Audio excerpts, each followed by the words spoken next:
Welcome to the Old World Fanatics, your Warhammer Fantasy podcast to quench your hobby thirst for all things the old world.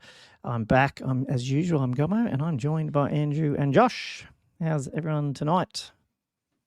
Not bad. Not bad. Not bad. Had a good week? My back's feeling a bit better. Is it? Well, slowly feeling right. better. I was really stiff last week. You still can't remember what it was from? Sort of? No, it made me just not doing enough activity. Too much time spent sitting and painting and not enough time outside in the real world. Yeah, maybe. Well, I just did my... oh, yeah, you're right. Yeah. No, but I actually... Because I did the campaign yesterday, which involves a lot of carrying of boxes into the car, to the hobby store, and then up to the second story. I was a bit stiffer again this morning. I was like, shit. So you're like, what is it? Dedication done. Yeah. Yeah. It took one for the team. I was like, I got to get this done. Don't care if I risk flaring myself up again. Injury. Nah, usually that was no pain, no gain. That's right. I did the 15K run yesterday. And and when my stats came up on my run keeper thing, it was like, I didn't realize it's the first run I've done 15Ks in 5 years, like pre-COVID. So yeah, that's crazy. I thought I'd run that before, but I haven't. I did well considering I'm 5 years older. I think I only dropped 9 seconds, so that wasn't too bad. So, but yeah, awesome. I'm feeling it a little today. Good. my legs are a bit not legs, but yeah, it's just no, it's fun. Get out there. I was saying to one of the guys that I work with, like Newcastle has just got one of the best tracks there for those who don't know, called the Fernley track, which is like the old, part of it is the old rail line, coal rail line that went from like Newcastle down to Redhead and stuff. So it's not really a train. It was just one track, but it's just amazing. I just love Australia. I just love they spend that much time making it a community thing now, like it's a big path and the stations, like Redhead Station's still there, like the platform, and then you run through some tunnels and like, it's just, it's cool. But it's all in tunnels. I remember the tunnels. It's such a good run. Because I've done that thing, because I think I mentioned you guys, I did it on the bike and we had the dog trailers on the back. One of the dogs does like to bark. And we were going through the tunnels, and the tunnel was like creating this echoing amplification effect as he barked. Did the dog freak out over it? Like, what the hell? What's that mean? It's an awesome track. Yeah. Well, what do you up to, Andrew? Andrew, have you done anything? Nah, not really. It's just same old. Just trying to keep the kids entertained and not spend $1 billion. Yeah, I guess that. Are they mostly? Well, hang on, no. Are all yours at school? I can't remember. Oh, nah, two are and one's still in daycare. Yeah, that's but we went to Time Zone, and that's just like siphons money. Yeah, I know. It's not cheap, for those things. So, nah. And people think Games Workshop is expensive, but anyway. Well, we can move on. Before I jump into our shout outs, I guess today's topic, we were sort of working out what it was, and it wasn't really anything. So we've got questions, we've got quizzes, and we've got like list stuff that we want to go through, just like chatting about some of the stuff Andrew and I got a game in, and just sort of coming up with some things. I think Josh's, we got 2 weeks of hobby to catch up with, and I'm not sure if we've done a whole heap, but Josh definitely has some stuff on that I've got some side stuff as well. Got to catch up on my hobby. Yeah, I mean, Old World Fanatic style. I'm sure we'll fill the. I feel like half we've got an hour that our podcast goes for. Yeah. It's going to be a real pudding of an episode. Lots of different bits and pieces, and you never know what chunk of ingredient you're going to get. Cool. Well, before we kick that off, though, we will, as usual, thank our Patreons. These awesome folks help us do this, what we're doing right now, week in, work out. If you'd like to help out, you want to go see who they are and what you get for that, it's over at patreon.com/allworldfanatics. I won't say you get a whole lot apart from just helping us support and getting our Patreon private channel on our Patreon our Discord to to chat with us, and it's getting a bit busier in there these days. I noticed we did a shout out for questions, and everyone was too busy asking Josh's advice on painting horses, which I'm sure we'll get into. Damn it, Josh! Right, I was having a lot of fun. Yeah, that was good. So we might even have a bit of a vet episode today, segment from Josh. Although I own a horse, so you think I would know. Yeah, I don't even work with horses. Horses isn't part of my day job. You own a horse? Yeah, you should be answering the questions. Actually, I got good news on that, which our horse is coming back closer to where we are. So 2nd of November, it's going to be close. But I won't have to do everything every day like I was, so it's going to be fun. Get it back out, get the kids on her. Anyway, let's shout out these awesome patrons. And I will tell you, so the first one, Shooter Louie, that we joined a couple of weeks ago. Andrew, that's the guy that we met when we played, who came over and shook our hands. Louie. Oh, with the brown hair bloke. Yeah. That's him. I didn't even realize it till later. He hit me up on Messenger. So big thank you to Shooter Louie, Eugene Chafu, Benoit, Edward Fawcett, Cameron White, James McKellen, Liam Fallon, Tommy Kublin, Joseph Justice, Jay McBride, Flatwell Edge, Sexy, Jelly, Herald of the Old World, Killherd, David Lancaster, Tommy Dogs, Matthew Klein, Thumper, Matt Morris, Thomas Vavasow, Griff, Jess Tors, Wood Duck, Josh Griffiths, Ninanawam, Daniel Broadstock, Jonathan Wengler, Gilthos Draconos, Diesel, Cameron Atkinson, Denny Gamer, William Payne, Robert Z, Scroopy Noopers. Josh, you're going to have to tell me what that picture is. Is that like an insect thing? Or what the hell is that? Yeah, I think it might be a praying mantis. Oh, it's a praying mantis. Scroopy Noopers. Yeah. Andrew Harris, Bobby Kirk and Gumwitch, Sean Ritchie, Todd Lloyd, and Chapstick. So thanks, guys. Yeah, really do appreciate it. I was thinking maybe we start splitting the Patreon shout-outs into their tiers so they can hear which tier they're in, which might be interesting.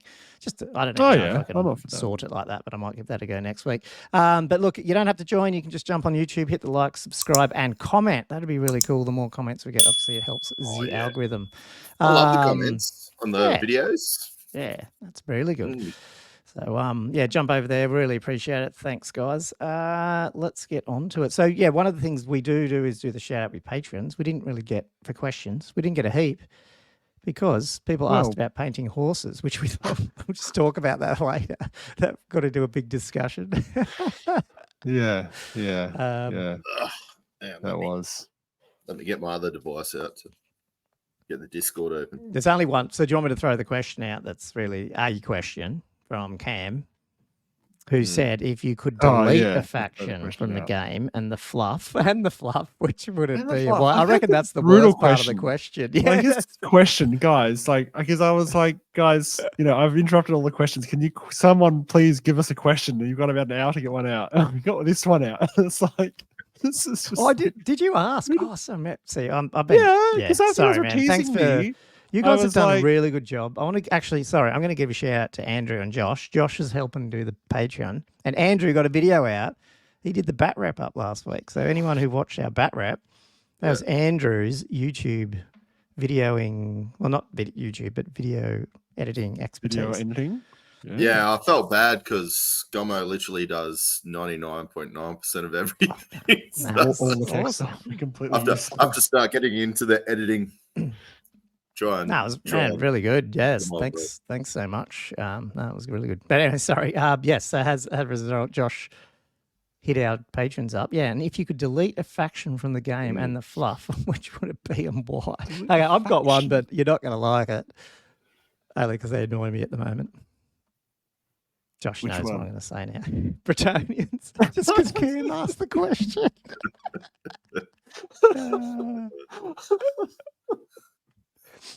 Okay, I wouldn't really, but yeah. So then fighting words. They almost were. I'm pretty sure Games Workshop was trying to get rid of them, but anyway. Poor Bretonians. Been ignored for so long. I'll tell you, if we're talking about irrational dislikes of factions, the one that it's always irked me is Chaos Dwarves. Yeah, right. I don't know why. I think it's the hats. But the stupid hats are gone. No, it depends on the design, isn't it? Because you've either got the big hat ones or those other cool like visor looking ones. Yeah. Nah, Yeah, I feel like they're just trying to show off with their hats. It's just. So that's another example where I reckon GW have done trying to actually do that themselves, like wipe them out and get rid of them out of the storyline. So I see what you mean.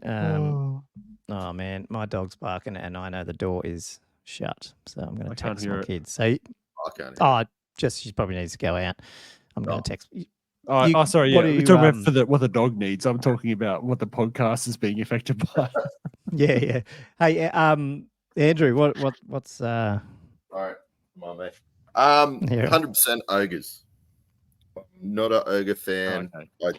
I was half expecting to say draconians just to annoy me. I like the Frenchies. Yeah. So ogres. So ogres, is that just because that's another one that they've sort of disappeared off the radar a little bit because of the fact, or you saying even in the 8th you would have just the lore and like the ogres for me aren't like, it's weird they're these like Mongolians that are rip-offs or whatever they are. They're kind of like obviously they're the Asian-y side of it, I think, where they come from, because you know how they like kind of model the world off the earth. Yeah, it's just basically a bastard. Well, what's it called? Not a bastardization. Yeah. What's the word? What is the word when you do it as like the earth, but it's not? I can't remember. There's a word for it. Oh, not like high fantasy and low fantasy. Yeah, I don't know. Like adaptation or something. I'm gonna have to stop, man. Well, I mean, bastardization is pretty accurate, really. I'm gonna cut this bit out. Right. My kids are. Okay, now we're back. No. We are back. Sorry about that. Rescued my dog. Here I am shutting the door to keep the mozzies, or not mozzies, but just the insects out or whatever. And then she needs to go out. Sorry. So you're saying ogres? I haven't. Yeah, really... just the lore. Yeah. Like I like ogres. I like the idea of ogres, but yeah, like I lore is problematic. I just don't. Yeah, it's not my jam. Oh man, it's such a hard. I don't know, because there's certainly, like, I don't know what it is. Elves, for example, I've never been too drawn to, but there's no way I'd ever get rid of them. So, I mean, you can't like any of the three. I think. I think the only other one I'd probably say is like lizardmen or something, just because they're off on their own thing. But I did like lizardmen when they came out, and I think they're pretty cool. But in reality, if they were gone, but then they're saying the fluff. How can you get rid of lizardmen?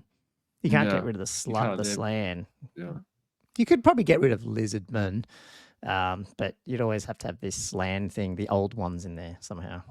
Is the slan the old ones or the old ones? Well, no, the old ones are something else, and then they made the slan or something, didn't they?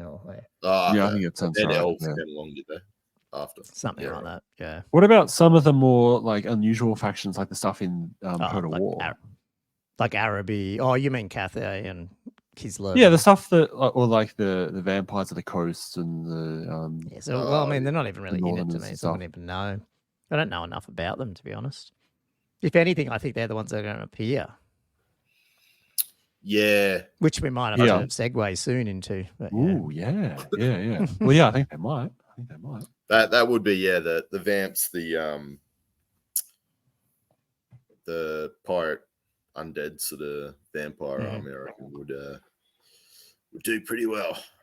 Yeah, they would. I'll tell you what, I'd love to see a little bit more back is just things like forest goblins. I'd love to see an actual like real forest goblin-y stuff and not just a spider. I reckon that like bring back some different goblin-y type things would be cool. So there's things I'd like to see back, but yeah, I was gonna say I bought a heap of Shield Wolf miniatures. They do a pretty awesome forest goblin model. I think I've heard of them, but do they do 3D printing now? Like, can you get $200 and stuff? Or?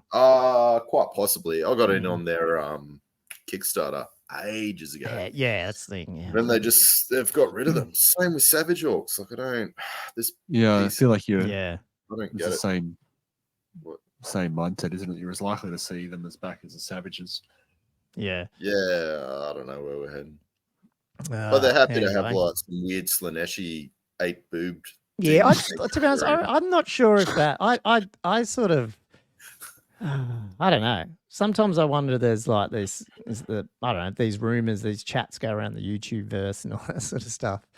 And I don't know how true half it is, because I just think, how can you, like you said, how can you worry about this thing, but do all these other stuff as well? I don't know. Like, and it's fantasy too. You can't like, I don't know. Like there's an element of fantasy and reality has things like slaves or, stuff like that, or, primitive people. It's not saying that that's, look at 40K. Do you want any of that to be real? Yeah. Yeah. It's, I don't know. Yeah. I feel like imagine- the threshold they've put for getting rid of stuff being in the Savage Orcs, there's a lot of other stuff that's in the game that would be arguably below that threshold as well. Yeah. You know what I mean? Like if they're cutting out Savage Orcs, there's a lot more stuff that's a problem. Yeah. So it's very arbitrary in that regard. Yeah. Agreed. Anyway, hopefully that was cool, Cam. Did you want to go into some of the other stuff? Yeah. Oh, yeah, sure. I mean, there was some talk about how to paint horse colors and, different what hoof color a bay horse has versus, a chestnut horse, and then also like how you paint elven colors, I guess, for horses. Like, do elves typically ride, because I feel like elves should always be riding like cream or grey colors. Do you think, compared to like I just can't imagine an elf riding like a full on brown horse or even a bay horse, really. Like those red colors just doesn't really. I can't see an elf really enjoy being seen on a brown and bay. Yeah. Unless you get into like Pegasus, Bay's like, okay. Dark Pegasus, maybe not. which is then dark. But yeah, dark bay is almost black. Like some. I feel like a dark black color would work. So that's almost my favorite colored horse. If I was gonna own one myself like that, like that is mine. Like not black, but almost. Like I'm probably going to paint the Dark Riders that I'm sort of working on black or a dark grey, but that fits a fluff of the Dark Elves. Is he gone to get? I don't know. Sorry for people listening, but Andrew just disappeared. The thing is, your basing is on your horse racial. So that's, I don't know what that is. It's like a... Yeah, they're like, it's almost Palomino-ish, your ones, I think, isn't it? Yeah. What is going on? I got 3 different styles, and then I just got the old brown. I guess that's the... That's probably the only thing one is, that's a bit Kieran Pink's lovely painting. Yeah, and the thing is, I think he's had to do it because of the basing style, where the basing itself is so yellow and already beige sort of coloured. I think if he'd gone for pale coloured horses, it would not have worked. Yeah. We came up with that colour scheme because it was like a deserty sort of ruined elven empire. So it's like, like you said, the grey wouldn't, because even the white lions with the chariot, it doesn't quite, like you said. Yeah. But, Josh brought up the old, I don't know if you got it there, but you brought up that old, is that a White Dwarf article PDF scan? Is that what that is? Or out of the compendium article. Oh, it's Mordenheim, is it?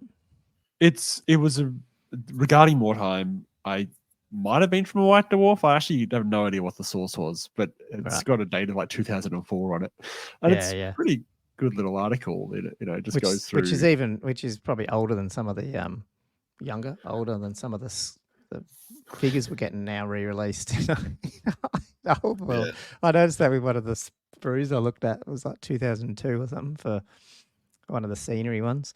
So you had that, and then Sean, one of our patrons, shared this Goonhammer one, which has got like heaps of cool stuff to even goes with the genetics of painting a horse, the genes. Oh, that and is stuff. pretty so cool. I don't know if you went through this one, Josh, but your other one looked cool as well. So I'm definitely I bookmark these because definitely want to share them with our listeners. They haven't seen them. Bring up the other one if you like. How do I do this? Interestingly, I did notice your one said whites never have black hooves and blacks never have white hooves or something. And then in here, they've got that exact picture with the genetics. So I don't know if that's true or not. That's in which one? Sorry, which one said what? I'm confused. Oh, this article right there, just above it, says something about... Oh, it might even be there. Yeah, that one. Black hooves will never appear on white horses. And then there's that in this other article. It has that. So... Yeah, I would argue the old one is actually more accurate because they shouldn't really you just don't get the pigment coming through. And just if you got a black horse, you put white hooves. It's just not right. Yeah, it's not right, guys. Yeah, you're not going that way. Yeah, but I mean, this has got a lot of good horse anatomy. But I mean, you get the hoof oil, which is what we put on ours, and it darkens it up anyway. So you could argue that the riders have done that if they want to put darker hooves on a white horse. They got the hoof the other way oil around. How are they getting the other way around? Painting it? Nah, painting not that white? way. You're not putting white hooves on a black horse. That is weird. Yeah. All right, I'll close this one. But no, cool. I reckon they're so comprehensive, so they're worth checking out if people are after them.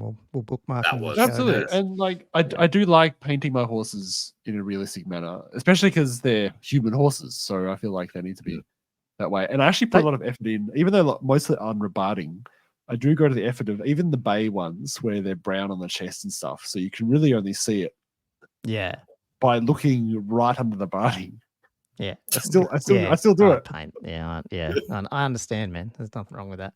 But don't you think it's still a bit weird that we're like pulling genetic out? Like this other article at least is talking about genetics and stuff for horses, but then it's in a fantasy world and like an elf can be riding it, which is not. Like you just mentioned that. Yeah, Brett's fair enough. They're riding, but a human horse doesn't even make sense because they're a horse, and in a fantasy land they might be different. So it's kind of weird how that works. Yeah, I don't appreciate you questioning the horse logic going on here. It does make sense to try and like associate things to our life or our world. Yeah, otherwise we that don't. are very close.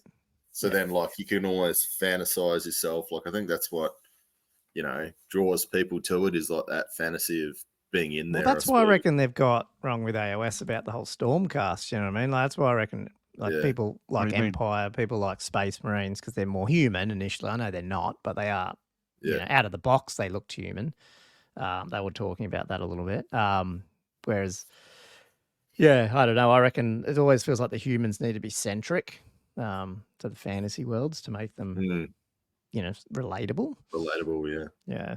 And you can see that in AOS. They brought way more human elements to the Stormcast than what were in the version 1. So. Yeah, Totally. They definitely present. They brought that up. Was there anything else from the patrons that you wanted to shout out, Josh? Yeah, sort of. I mean, I just wanted to because Gilthos was lamenting a bit about he's trying to get this yellow recipe going, and he was layering on a whole bunch of white before he hit it with the yellow. That he was lamenting it got so thick that he started to get lumpiness when he put the yellow down. So and because it was his main sort of peg lord. He was actually looking at trying to strip it all off, or even replace it entirely because he doesn't like stripping because he can damage it. And some of he's just like for a centerpiece model, he wants to be perfect.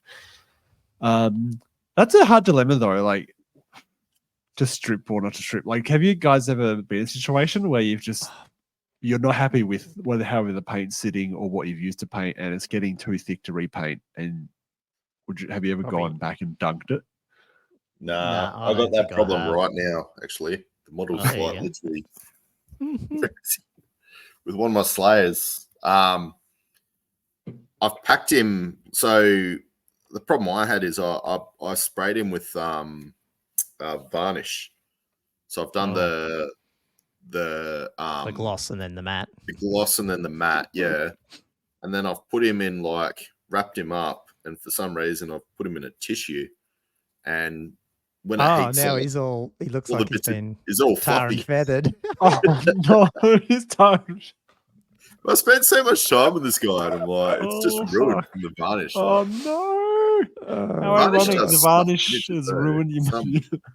You had yellows over time as well. Yeah. I haven't varnished mine for years because I only ever did that on the metal ones because they needed a bit more protection. But you drop and chip and yeah. I must That's this guy's varnish. But I feel like I agree for the metal ones. You sort of really should. The only time I do it is when I'm using transfers because I know that transfers benefit from a nice flat surface. But you read too many horror stories about people spraying with varnish and then it becoming all cloudy and stuff as well. And suddenly your whole mini's ruined if the humidity's wrong. That's why I get the art. I don't know. I always go get the art store and get the good matte varnish that people spray on their artworks. I figure that they're in the same boat as us, that they're they're spending a lot of time on something. Hopefully it's good quality versus going to Bunnings and getting a varnish thing, like from the hardware store where it could just fuck it up. Yeah. No, I go testers after I dull. I'll just go like a standard. I don't even think it's the Ard coat, not the GW one, but it's one of them, like a Vallejo or something. Did GW even do them anymore? I've got a bunch of old ones. Yeah, I don't know if they still do it, but I've got the old Ard coats. Yeah, I just use the Liquitex, the big bottle. Okay, yeah. It works well. These old school jobbies. Yeah, that's the thing. Oh, so you're painting them on. That's the thing. You guys are all painting them on. I spray them. No, I spray these with the art ones. I can't remember what the brand is, but I think you could use an airbrush for these as well. Actually, if you thinned it enough. Yeah, that's right. Yeah. So poor old Gilthos though. He seemed to have to get him back on the show for this. He went to burn off the steam. He went and put together a fortified manor because he was like, I'm sick of this shit. So funny. It's classic. It's like I'm going to this whole yellow army because I love the challenge of it. But then sometimes you just you gotta let off some steam. Yeah, you got to 180 it and go have a break. Yeah. Well, that's problem solving 101, isn't it? In a way, like if you get stuck, just distance yourself for a bit and then you work it out. I mean, it's a hobby you're supposed to be enjoying. You're supposed to be doing it because you love it. So if you're not enjoying it in that moment, you just got to find some other activity to That's what I feel like. I don't know. Maybe I think we're all pretty similar, given that we play this game. That I feel like you've just got to just go with the flow. Like, so if you're in the flow and you're addicted to painting this army and you're going to sit and paint every night, like do it. Don't feel guilty. Just smash it out. And then if you're feeling like you haven't picked up a paintbrush in 2 months, it's fine. Like, you know what I mean? Like, it's like, I feel like that's the better way to approach it rather than try to be angry with yourself or whatever if you're not doing the hobby or you're out of it or that other times you're doing it too much. As long as it's not, invading personal stuff. Like, I think it's worth, I just feel like if this is the hobby should be the type of thing that it just flows out of your natural you need to be in the right mindset for it. Yeah, I agree. Yeah. I agree. So, and if you're not feeling it. If you're feeling like you're sort of burnt out, then you just give yourself a break. Prepping for certain events is one big thing I think that we often do, and I think that can be good to some extent for giving yourself sort of a inspiration to get something done. Having a deadline like that can help. But you got to make sure that the task you set of yourself is achievable. Otherwise, you'll just hate yourself and you hate it. Yeah. And I think even if you press for something like that, you still need to give yourself a good break afterwards, just to sort of recover from it as well. Clean your desk out and that type of thing is always nice and therapeutic afterwards. Yeah, totally. Nah, man, I didn't. Yeah, as I said, we don't have massive heaps of topics, so we'll probably go off other weird stuff. Do you want to? I might just jump over this episode. If anyone knows, there's no roadmap for this. This is just going to be talking shit the whole episode. So if you're expecting some sort of insightful thing about competitive gaming like we had last week, this is not the week to be listening.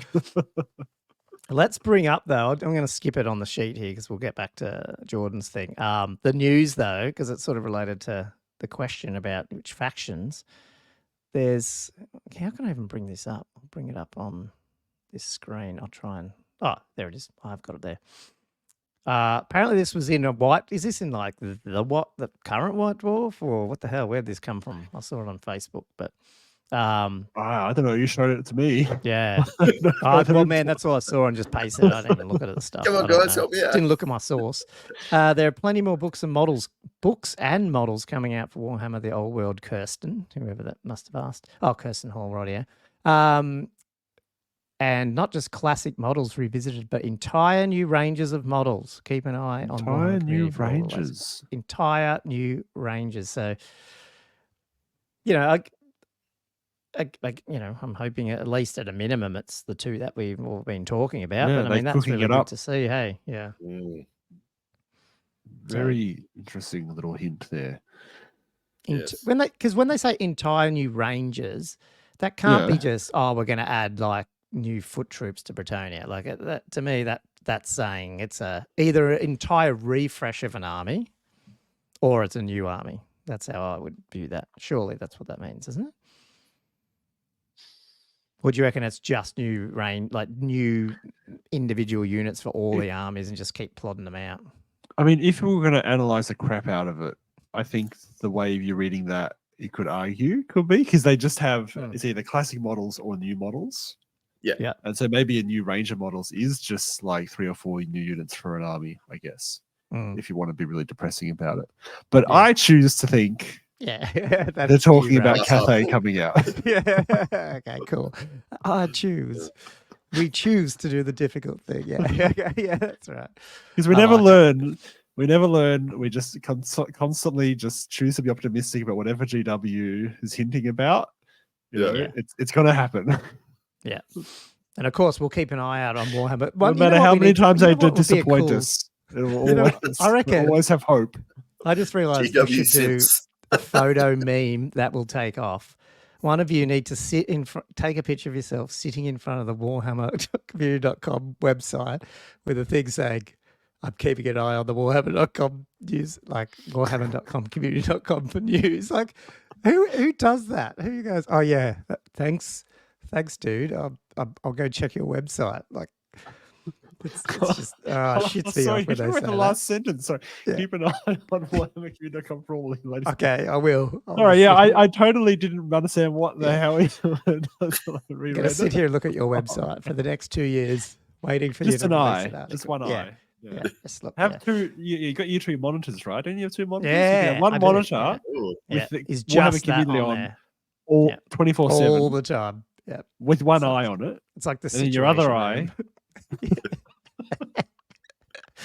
Hey, without ripping that off too much, there was didn't they also make mention that there definitely is new Empire, like because there's going to be a preview coming out with Empire over the coming weeks. Did you see that, or did I dream that? Damn it! I mean, you didn't tell me. I swear it was on one of their other little Facebooky things. It definitely mentioned new models. So I don't think it's going to be a chaos I heard something thing. about an Empire preview. Yeah. I didn't hear any of the other stuff, but I did hear something about an Empire preview. So there was something. It wasn't just a dream? No, I think it's real, and I can't remember where I saw it, which is really annoying me. So someone will tell me. It was either in their emails or it was on the Facebook group, like posts again. Yeah, that's what I think I found. So it sounds like I think we'll end up with a preview at least in the coming months or so, like before the end of the year for sure, of stuff that's going to come out. Because my prediction, that's the thing. My prediction is Empire's coming out like 2nd of January, I reckon. Like it's going to be one of these. They're going to do it again on us, where it's like the quiet period. We'll throw them a bone like they did. They released Old World in what was it, the 14th of Jan? Like not here, obviously, but over the rest of the pond. But to do that, they're going to preview it beforehand. So yeah. I remember I was on the holidays over New Year's. And still haven't forgotten the scar. 14th of January. Whatever it was, It's almost been a year. Going to get it. We need to get back onto GW's case about early access for Empire. God, yeah. Come on, GW. We need to do that. You know what? Our listeners can help with that, and that's just by getting more people to subscribe and like on the YouTube channel and get the views up. And we have to stop talking about 3D printing, maybe. But we're not going to do that. Have we had any blowback about obsessively talking about 3D printing? None of the comments. I don't even know if that's true, but yeah.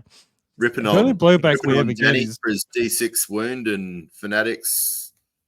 And Bretonians. The only thing I would say is we talk about saying, well, I'm going to 3D print if you don't bring out some models soon. That's all. So I'm threatening them. So, you want me to buy Empire before I start printing more Highlands? Hurry up. Come on. Yeah. Can I tell you my dream I had that was Warhammer related, like 3 days ago? Doesn't even have to be Warhammer related, man. It is Warhammer related. That's why it reminded me. It's a ridiculous dream. I got this phone call that had a warrant out for my arrest, and it turned out it was because someone had been taking S8s to a Warhammer tournament, and for somehow had my name on it, like Methadone. What the hell? Took what to? That was my dream. Like opioid drugs, like controlled drugs. But it was how the hell? And then I got this phone call, like I'm warrant of arrest. I'm like, oh, okay, I might have my lunch first, and then I'm like, just go to the police station and turn myself in. Like I didn't even like it wasn't like I was running away from the police. I was just like, oh, I guess I'll head down there. What the hell? What do you have access? I mean, you've got access to this stuff, obviously. What do anesthetics? It's all these anesthetics. Got it all. Like I That's a agree. guilty conscience there, Josh. It was probably this has come from Andrew's comment the other day about backpacks. Wasn't it you? Was it you talking about backpack? Oh no, that was Val Heffelfinger talking about backpacks at tournaments. You go, whoever's carrying a backpack to a tournament is the person to go talk about to get some drugs. Because why else are you bringing a backpack? That's what he was saying. Anyway, that's why I put more water and stuff. I always have a backpack. Yeah, I don't know. Half the people there. So maybe you listened to that episode, Josh, and it was just in your head, and you're like, maybe I took it was a backpack. just playing. Oh, yeah. Maybe that's just a Canadian. It wasn't thing. me. It was someone. Yeah, could be. Yeah, he's Canadian. Could be. I don't know. Yeah, maybe. Yeah. Sorry, Andrew. I thought it was you, but then it wasn't. So nah, you're another funny person on podcasts. That's all. But I carry backpacks, so yeah, might have to rethink my life. God, this episode's going off the rails. Okay. We were going to talk about. Yeah. Let's do something that we don't have in. I'm going to bring it up on the screen because last week it was a bit hard to follow because I didn't have it up on the screen, and that's not the screen I want to share. Oh, did you want to? No, I will do this. I was going to say I've totally missed hobby on here. We'll do that after this. Hang on. So let me switch my. 1 week I've actually done something. Yeah. We're doing the quiz? Is that what you're trying to do? Yeah, we're going to do the quiz. Oh, yes. no, not the quiz. I'm slightly dreading the quiz. The quiz, I was floored. I was not expecting the difficulty of questions. Yeah, I haven't looked at this one, so I'm assuming it's going to be just the same. I should have given him some feedback, hey? What I'll do is I'll share, not feedback, but it just laughs. He can laugh at us. I guess our inability the timestamp to answer questions makes us more relatable. That's right. So Jordan Sorcery, if you're just listening to this, Jordan Sorcery, who does, and we will do that this year when it comes out. He does a yearly or like bi-yearly quiz hammer thing, which is really good. And it does have easy stuff and hard stuff. But he said he's got so much extra questions that he's going to release them weekly till he releases. Does he actually say it here? I don't know. Until he releases the actual big quiz. So last week we started and we didn't realize how hard they were.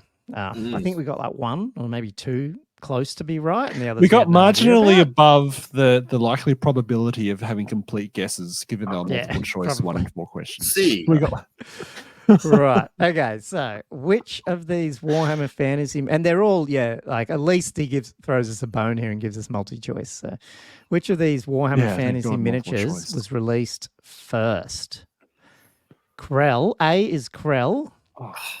B is the Mounted Vampire Lord. C is, I don't even know what the hell that is. Melchior the Ancient. Looks 6th ed or 5th ed. 5th ed maybe. And Vlad von Carstein.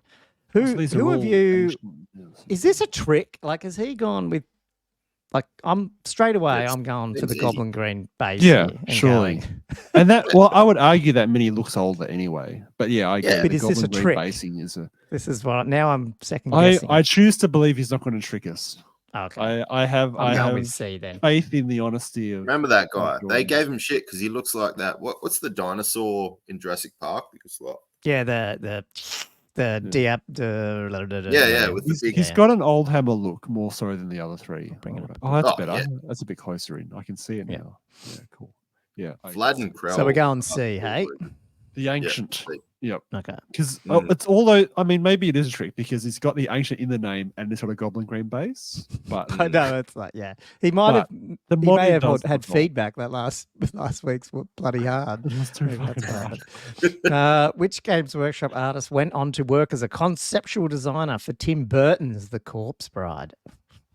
A. Fangorn. B. Ian McCaig. C. Ian Miller. Sorry, hang on. Is B Ian or is it I?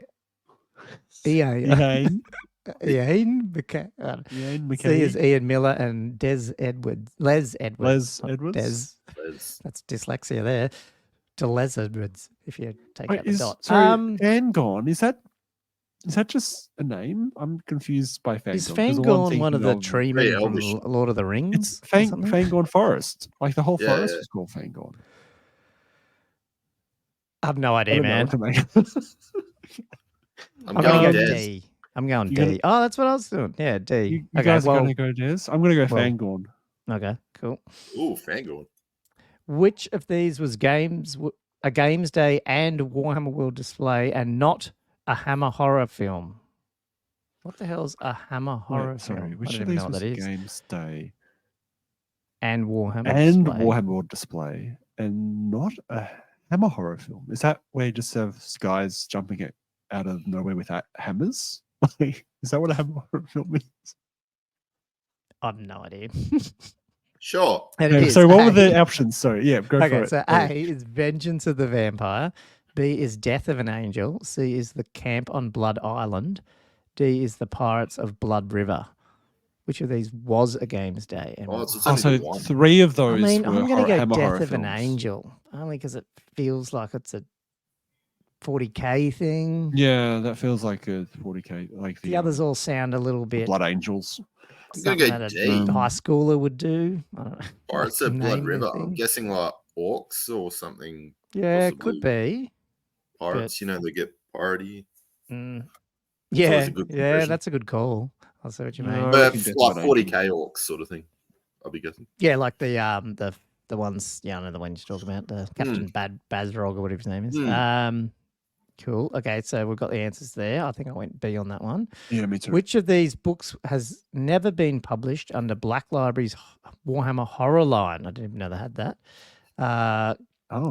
Gothgul Hollow is A, sorry. B is Drakenfels. That's a good book. C is The House of Knight and Chain. And D, Rise of Nagash. I'm going D there. I can't. Tomb Kings isn't horror. Yeah. I was thinking that too. Obviously, Drakenfels is definitely would be. I mean, it has to be. I don't know what and then Hollow sounds horror. Yeah. Yeah, sure. Yeah, I agree. Nagash. And especially the Rise of Nagash. That book is not horror. Well, I mean, I'm not even finished it, but it's not horror. So wouldn't have... Spoilers. Yeah, sorry. Too much story. Is it spoilers when it's like 50 years old? You haven't even read it? Yeah. That's right. Which sculptor designed the 1995 update for Heinrich Kemmler? Colin Dixon, Rip, Bob Naismith, Norman Swales, and Gary Morley. Oh, shit. Oh, man. I don't know. I love how this is 1995 update for Heinrich Kemmler, so there must have been... I'm still not even sure which one that is. A and D sound I'm going to go B. Is that... oh, no, that's not there. That's Krell. No. Heinrich's not on there. Yeah. You're going Gary Morley. It could be. Gary Morley's definitely a 90s dude, eh? Whereas Bob Naismith and stuff are a bit earlier, maybe? Yeah, I don't know. I was leaning towards English, that Gary. Too, so I'm going to go D. I'm going to forget what I've gone. I don't know why. Naismith. I just selected him. Oh, here it is here. This is the one. Oh, that is the refresh. I thought that was the old one. What's the original one? That's what I mean. That's what I would have. There must have been an old 80s one, obviously. Yeah, it must have been. Yeah. Okay, here's the answers. Mounted Vampire Lord. Wow. Sculpted by Alan it was Morrison, a trick question. Accompanied the Circle of Blood set and released in 97. 97? And then A, you got it, Josh. Fangorn. Fangorn. Yes. I knew it. Well, I didn't really. And then A, Vengeance of the Vampire. And then Rise of Nagash. Got that one. Yep, that was the question. And Gary Morley. Oh, man, I came back hard there, luckily. Nice. Got the first 3 wrong. Let's go back and look at the Mounted Vampire Lord. Where is he? Wow. I mean, that is a good... That's 97. That has stood the test of time. I mean, I've zoomed in. I mean, either that... Can I just throw something out here? That either stood the test of time or this other one is just really bad. I'm rich.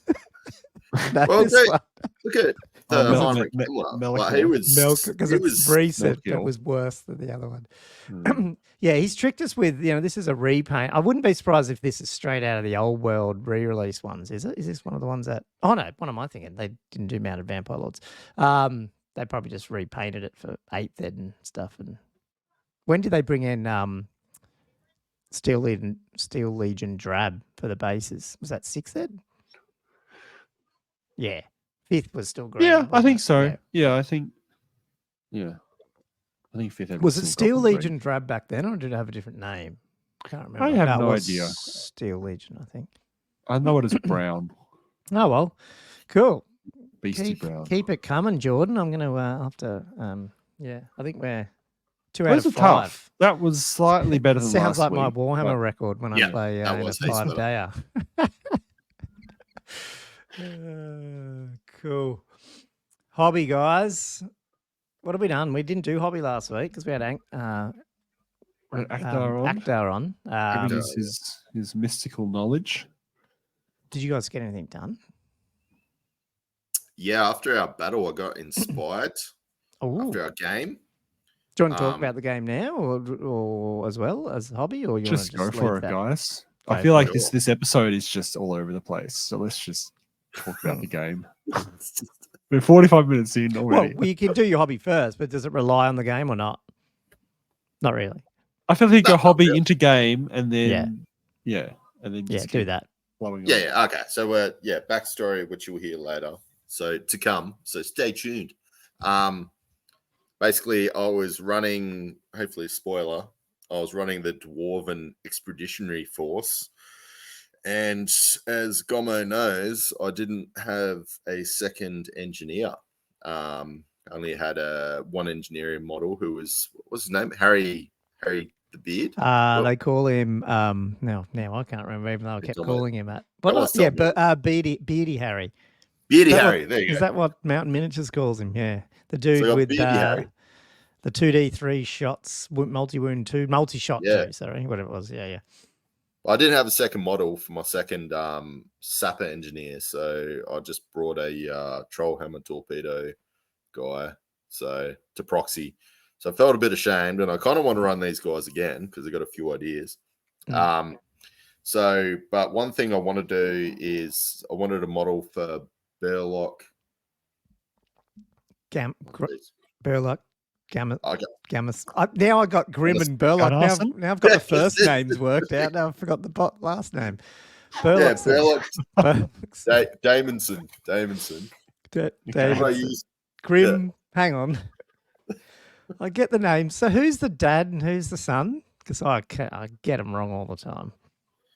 I don't even know. So it's Grim, or they're not. They just sound the same. So it's Grim Burlockson and So I did Grim Burlockson. Okay. And who's the other one? For Burlock Damison.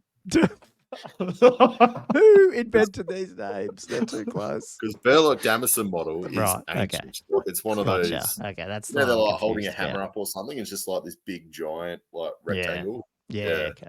It's one of those style of models. So it's Grim Burlockson. You're going to use him and just use him as the engineer. As Burlock Damison, yeah. So spoiler for my next game's coming out. I reckon he went all right. I took pictures of him close up. I don't know if you guys have ever had this. You're like, this model actually looks kind of nice. Like, not awesome. Like, it's not for a tabletop. I'd give it like a solid 7 for a tabletop. I'm like, I took some before photos after I got him ready to paint, so it was just basically primed. And then I got the camera in on macro, real close up. And then, like, I'm taking these pictures. Then I looked at it, and then, like, it's like the Space Marine with, like, the 2 eyes, like this big giant eyes. Like, just the pupil just wasn't. I'm just like, oh damn it! It's like too close, you know? Yeah. So it's one of those things. Like, so you finished painting him? Did from you? far, but far from good. Yeah. It's often the case when you photograph that kind of thing. You just notice the little details that you've missed looking at it from 2 meters away. Yeah. It's just not that relevant. Did you share the actual finished picture though of him? I didn't. I don't remember seeing it. No. I don't remember seeing the goggly eye. Oh, so you're not sharing it because you're embarrassed. No, you can see him on the table after a few beers, and he'll look Right. perfect.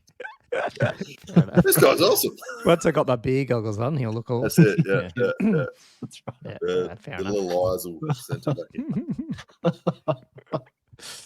Cool. You didn't have to paint any more gyrocopters or anything like that? Nah, I'm coming up with. Or you need more gyrocopters printed?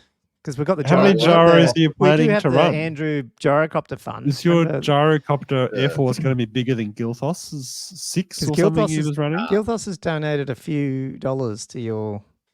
Yeah. Your, has he? Yeah, every time. Yeah, well, at least a few live streams he's put the comment on. It's Andrew's gyro. That was when everyone was talking about running the 18 gyro bombers or gyrocopters. Yeah. Nah, I was thinking about getting some more. But if you ever need something to 3D print, man, I would not say no to a few gyrocopters. Oh yeah, well let me know. I'll just print. Or you can have the ones I've already printed, and I'll just print more when I need them. They're sitting in my spare room. The whole you got 18? Is that your big pile of unpainted 3D printed stuff? Mm-hmm. So good. It's getting bigger, which we can go on to in a minute. It's not my stuff. But... yes. Anyway, who else has done some hobby? Well, yeah, I'll cover mine quickly because then we can talk about our game, and then Andrew, Josh can go. I so think do it all. Yeah. I haven't printed stuff for a while. Like, so what happened? My daughter, this is not hobby, but I thought it's pretty cool. Is remember when I bought the printer and I was like trying to get my kids to see if they wanted to print stuff, and then they wanted to, but then they never did. And then anyway, she did. She got, and I don't even know these. That's Jinx, isn't it, from Arcane? It's Jinx. That's it. So you know, and I don't. But yes, that's it. Oh, it's not really. It's a computer game, League of Legends. League of Legends animated adaptation. I was actually watching it again like last week. So Zoe, like she's my youngest, like she's nearly 16 or something, but she's painted some wood elves before, but that was like years ago and hadn't painted for ages. And then just out of the blue went, oh, can you print this? And it's like it's the first big thing that I printed, which it came out okay, but I had to support it myself, which is a bit annoying. So it was a bit heavy. Like some of the supports I put on it were heavy because I just didn't want it to. Actually, sorry, I did have a fail. So that's why I put some heavier ones on, and then as a result, the back of hers got some fucking. I didn't want to fix it all. So well, did you do all of them slightly heavier, or just some? No, not all, but I put some big ones in, and I went to medium for most of them. So just off. No! I just wanted it to get done. You're often okay just to do light for everything, and then do a few heavy ones on the feet or something, and that's enough to anchor it. I think I just got to get used to understanding how to do that. Actually, talking about that bowl behind. That's my Outrider bowl and my Empire Pegasus. Oh wow, that's a big bowl. It's got about 18 Outriders and 3 Empire Pegasus wizards in it, all unpainted. Oh, some of them have a few bits of paint, but yes, I'll get back. I feel like another 12 months and there'll be 4 more bowls right next to it. Yeah. There's more than just that, but that was just literally anything closer to the paint station of stuff that I was about to think I was going to do, and then eventually gets put out in the back, like out in the garage. So she did a pretty good job of her. I just did her eyes for her. So mine aren't gobbledygook, but they are looking up, which I wanted to do that because that was the picture I took. She shared a picture on the screen, and so I did that. But then it looks a bit weird because when I put it on the model, she's like staring right up, and I'm like, oh yeah. Anyway. But the rest of it, Zoe pretty much did, which I thought was pretty good. For a first go with contrast paints, a lot of it as well. Anyway. That's awesome. But then we printed this guy next, which is way bigger. It's the biggest thing I've printed. Why did you print that so large? Or did you print that as the size that it was? Yeah, that's the size it comes. Yeah. When it came in. So she started printing that. She's like done. That's Vi, by the way. For anyone listening. Yeah, Vi. Yeah, it's Vi. So she's done the fists. Like does that come off? Yeah, it's all multi-part because it's so big. That explains it. Cool. Yeah, okay. I was going to say, I'm surprised you managed to print that all off in one piece. Yeah, if you had, but you hadn't. Slowly doing that, which is pretty cool. But it's so funny that I'm printing like these tiny things to print and paint. And she's going, "Can you print this?" I'm like, "Oh, heaps bigger than my ones. Plus, it's going to take like 3 days or something. It's like this took 2 prints to do, like just to. Yeah, because there would have been quite a few pieces to that. Yeah. It's nice though. Like, it's so perfect. It was pre-supported too, so it's just perfect. It's so good quality. Nice. Yeah. It's nice. It's just it's easy to forget that the 3D printer is not just for wargaming miniatures. Yeah. Yeah. That's right. You can actually use it for other That's things heresy, Josh. and really quite cool things. Yeah. Go on, mate.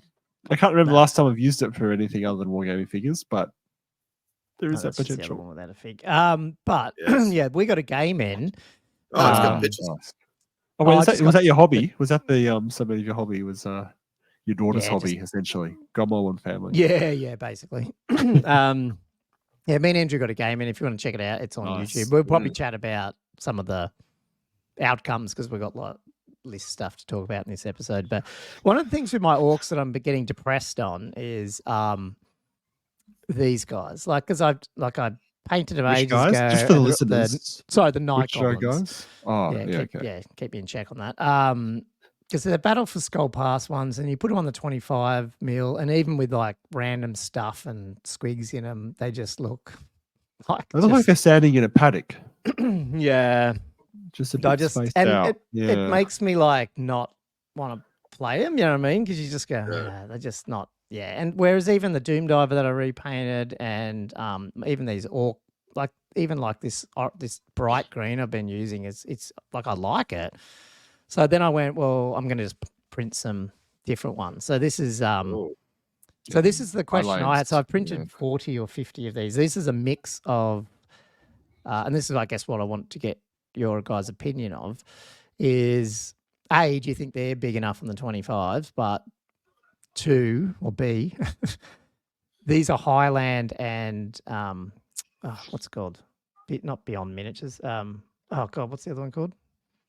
What's the other B word? Sorry, hang on, I'll find it. Beholder miniatures.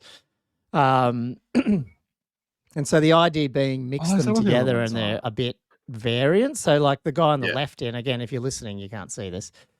The guy on the left is a Highlands. This guy, I think, is a Beyond Miniatures. That guy's a Beyond. I think he's a Beyond. They fit each other quite nicely. But I reckon they look. You can't tell. Yeah, well, that's what I was hoping. When I saw that photo, and it's funny because I printed a lot of the Highlands gobos, so I'm pretty familiar with them. Like I did 2 full regiments. Of Night Goblin ones? Of the Night Goblin ones? Of these guys, of the Night Gobbo, those literal files, that whole set. Yeah. And when I saw this photo, I'm like, I don't remember those Highlands style. They look. The Beholder ones look the same style enough that it doesn't look out of place. Because even though I'm familiar with the Highlands ones, I was still I don't remember him sculpting those ones because it looks like it's part of the same set. So I think it's a good pick. I think that'll work. Okay, cool. And Josh, you'll be proud. I did mirror, and I also fiddled around with some height. So it's a mix of 20, out of the 40, or actually probably close to 60. I think it was 28 on a plate, so it's probably 56. They're mirrored, and some of them are 95%. Some of them are not. Just to add a bit of. I don't like how the Games Workshop ones are looking, so I just want them to all look a bit of a rabble, but not a rabble. But you've printed them only close to 100% though. That's a pretty big scale. I need to bump them up. I wanted to bump them up a little bit versus I didn't want them to appear too. Well, I don't know. Do you think they're big enough, or should I make them bigger? On a 25, no, I wouldn't make them bigger. Because 100% is already 32 mil scale, really.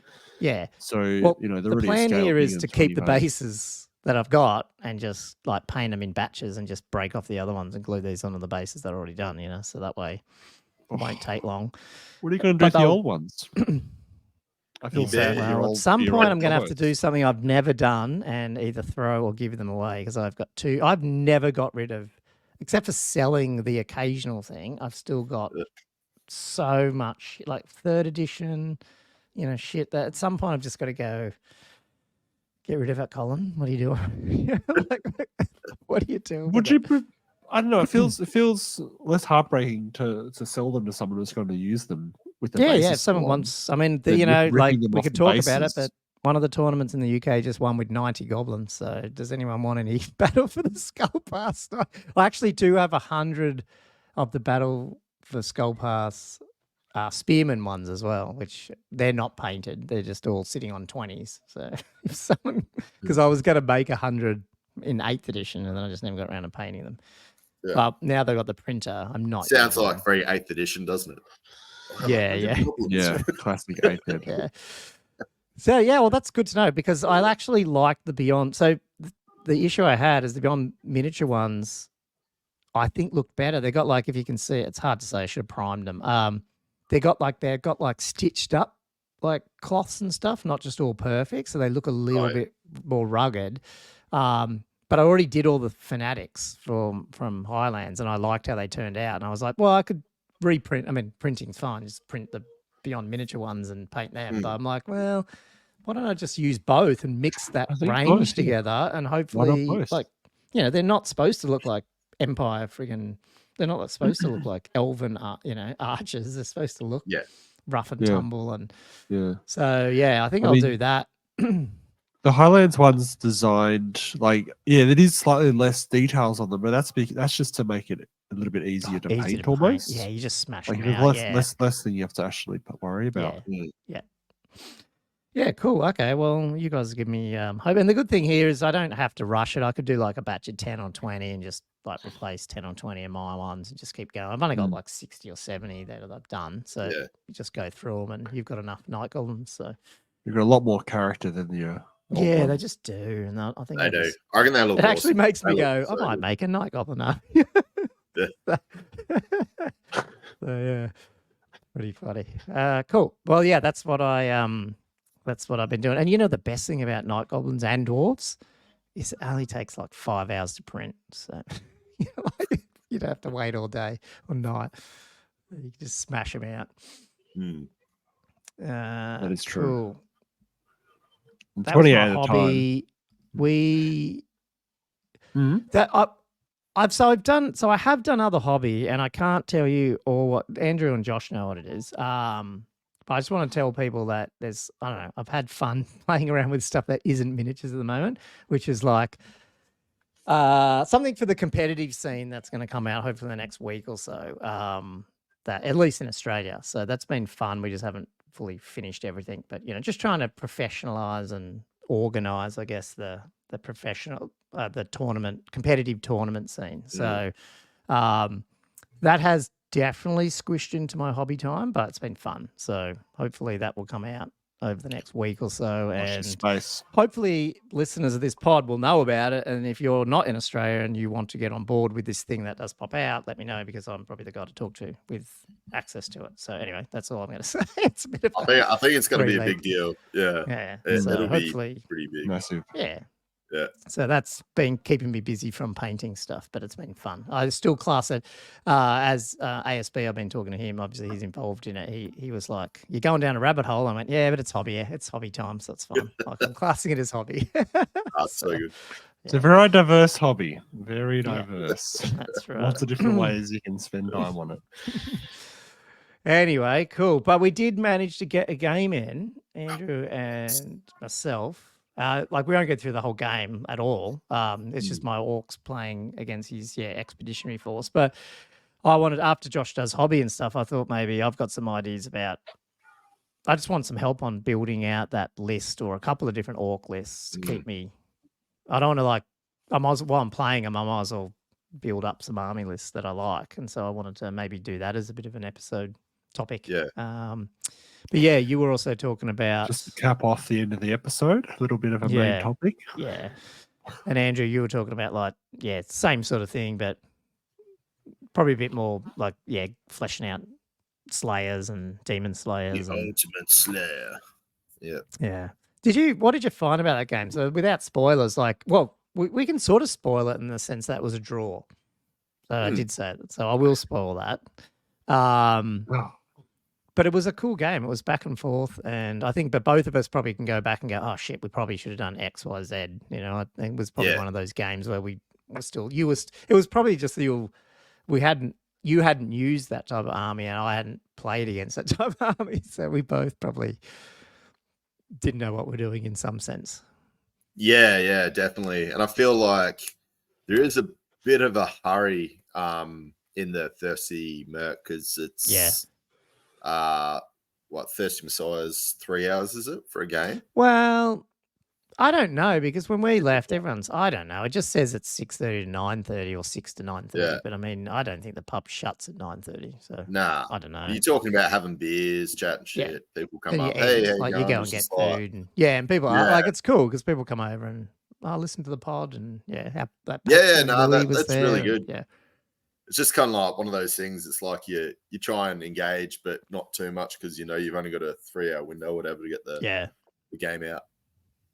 But it's good. It's almost like we just need that extra hour. I wonder if it's better in that, like, to see if there'd be people who want to play our armies. Like, is there people out there listening? I mean, I know this is very low chance, but people who are listening to our pod that are in Newcastle who do that but don't have an old world army or would like to play it, maybe that's a time when we go, well, let's do it. We'll bring some armies, and they, we play with them, or we just they play, but we keep them, tell them the rules while they go, so they can have an actual full game, fully painted, but not, not have to bring their own stuff. That might be an option. I don't know. And maybe, if people want to, because I know Cam, well, obviously you play with him before, but if people ever want to have a game, I mean, we've got Legions in town or good games. There's all sorts of places. See, Legions is awesome. I love Legions, but just I'm struggling to get my Sundays to go there. Like, I'd rather just play night. Oh, just if the listeners wanted to have a game with us or something, I'd be keen to go out and meet somewhere. Yeah, totally. But outside of that, when you're rushing, it's just, when you feel that, it's a bit harder to I guess sort it. It's not rushing, but just I know it's sometimes a bit of a challenge. So So actually, let's talk about that controversial rule. So what was the result of that? Is that I can do what I was thinking? Is that right, Andrew, or you don't know? No, because I think the answer, so I did get an answer for that. Oh, you did? Okay. What are you guys talking about? Okay, so for me and the TMP, the elementalist spell. I need Josh. Number 6. What's it called, Andrew? What's it called? I mean, what's the... Isn't that the Mystic... teleport something spell? Yeah, Mystic Pathway, would it be? Mystic Pathway, yeah. Where it says you can pick up your unit, as long as they haven't moved, you can pick them up and place them within 12 inches of where they were. And listening to a podcast after we talked, Andrew, it sounded like you definitely could potentially do what I was thinking you could do. But is that what are you still debating that? Or I am 100% I think not trying to, it's because I'm not casting the spell, but because it's got within. Yeah. I think the unit's got to be within. The problem is where's within from the footprint? You're talking about whether it needs to be partially within or wholly within. Is that what the dispute is? We need to be within 24 inches to shoot a bow. You just need to be shortest to shortest, which is that bit I showed you in the rules where it's point to point. It's got to be 24 inches. Then you can shoot. I was just thinking the way you were sort of saying it is to me, it could kind of be, because you said, any point could be within 12. Yeah. But then what's stopping you from doing a reform and... Well, I can. Well, you can't reform the unit. You can just pick it up and put it down. So there's no reforming. But, for example, with this guy's 90 archer block, 16 wide by 6, 90 night golems, when you just can move it anywhere within the 12 inches, it can actually move a fair bit because it can plonk down. Sorry. That's Voltron Prime. So he came back. So travel mystical pathways, you can place anywhere 12 inches from where the unit originally was. Anywhere 12 inches. But then it says within. That doesn't... So, yeah. That's what I'm saying. I'm saying the listeners can then come back and tell me I'm wrong or whatever, but I'm saying that you pick any point on that unit and you draw 12 inches, and wherever you put it down has to touch one of those 12-inch, the locus of 12 inches around that thing, because that's how you measure within 12 inches. If something's within 12 inches of a thing, it's shortest to shortest. But then You know what I mean? so at the same time, you're saying like I could have a millimeter of this unit in 12 inches. Yep. And the rest That's of the why it's unit, such a good even spell. the furthest one could be I think like Jelly will give us the answer, because I think he was doing 18 this with inches. his how many archer blocks did he have with his Yeah, poison he thing? was doing this all the time. With That was the law for me. me. Number 6 needed this spell because it is so powerful, and I think that's how you play it. But I think it's because I don't understand how else you could play it, because within, otherwise you have to make decisions about what does that mean, and to me within means it's 12 inches away from where it was. Yeah, but I'd say like it says, because it says within. To me, within's within. Well, it doesn't say wholly within, which they do say sometimes. Yeah, It's sometimes. just the whole unit. Yeah. If it's not wholly within, then any part of it, just a millimeter, has to be within. What's your take on it, Josh? Yeah, Josh, you need to do a ruling here. We just went. My brain's starting to get fried by this repeated anywhere within 1 millimeter. Within, like you guys the only the thing I would say is, and again, it doesn't use the within, which is a bit annoying. I don't think because I'm actually not sure what your point is, Gombo.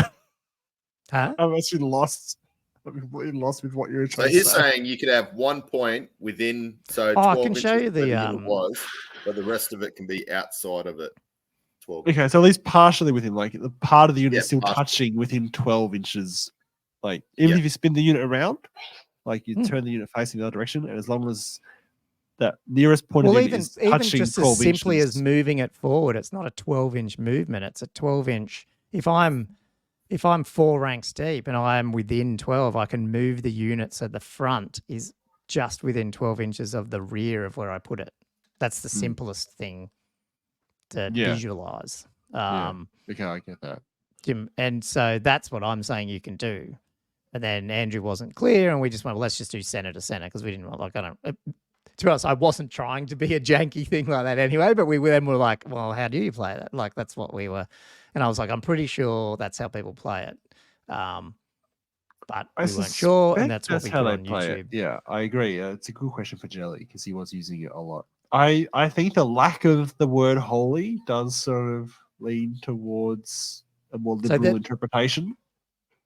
But then you could say, like, well, you could say partially as well. There's not partially. It doesn't say partially either. Yeah, these are FAQ, guys.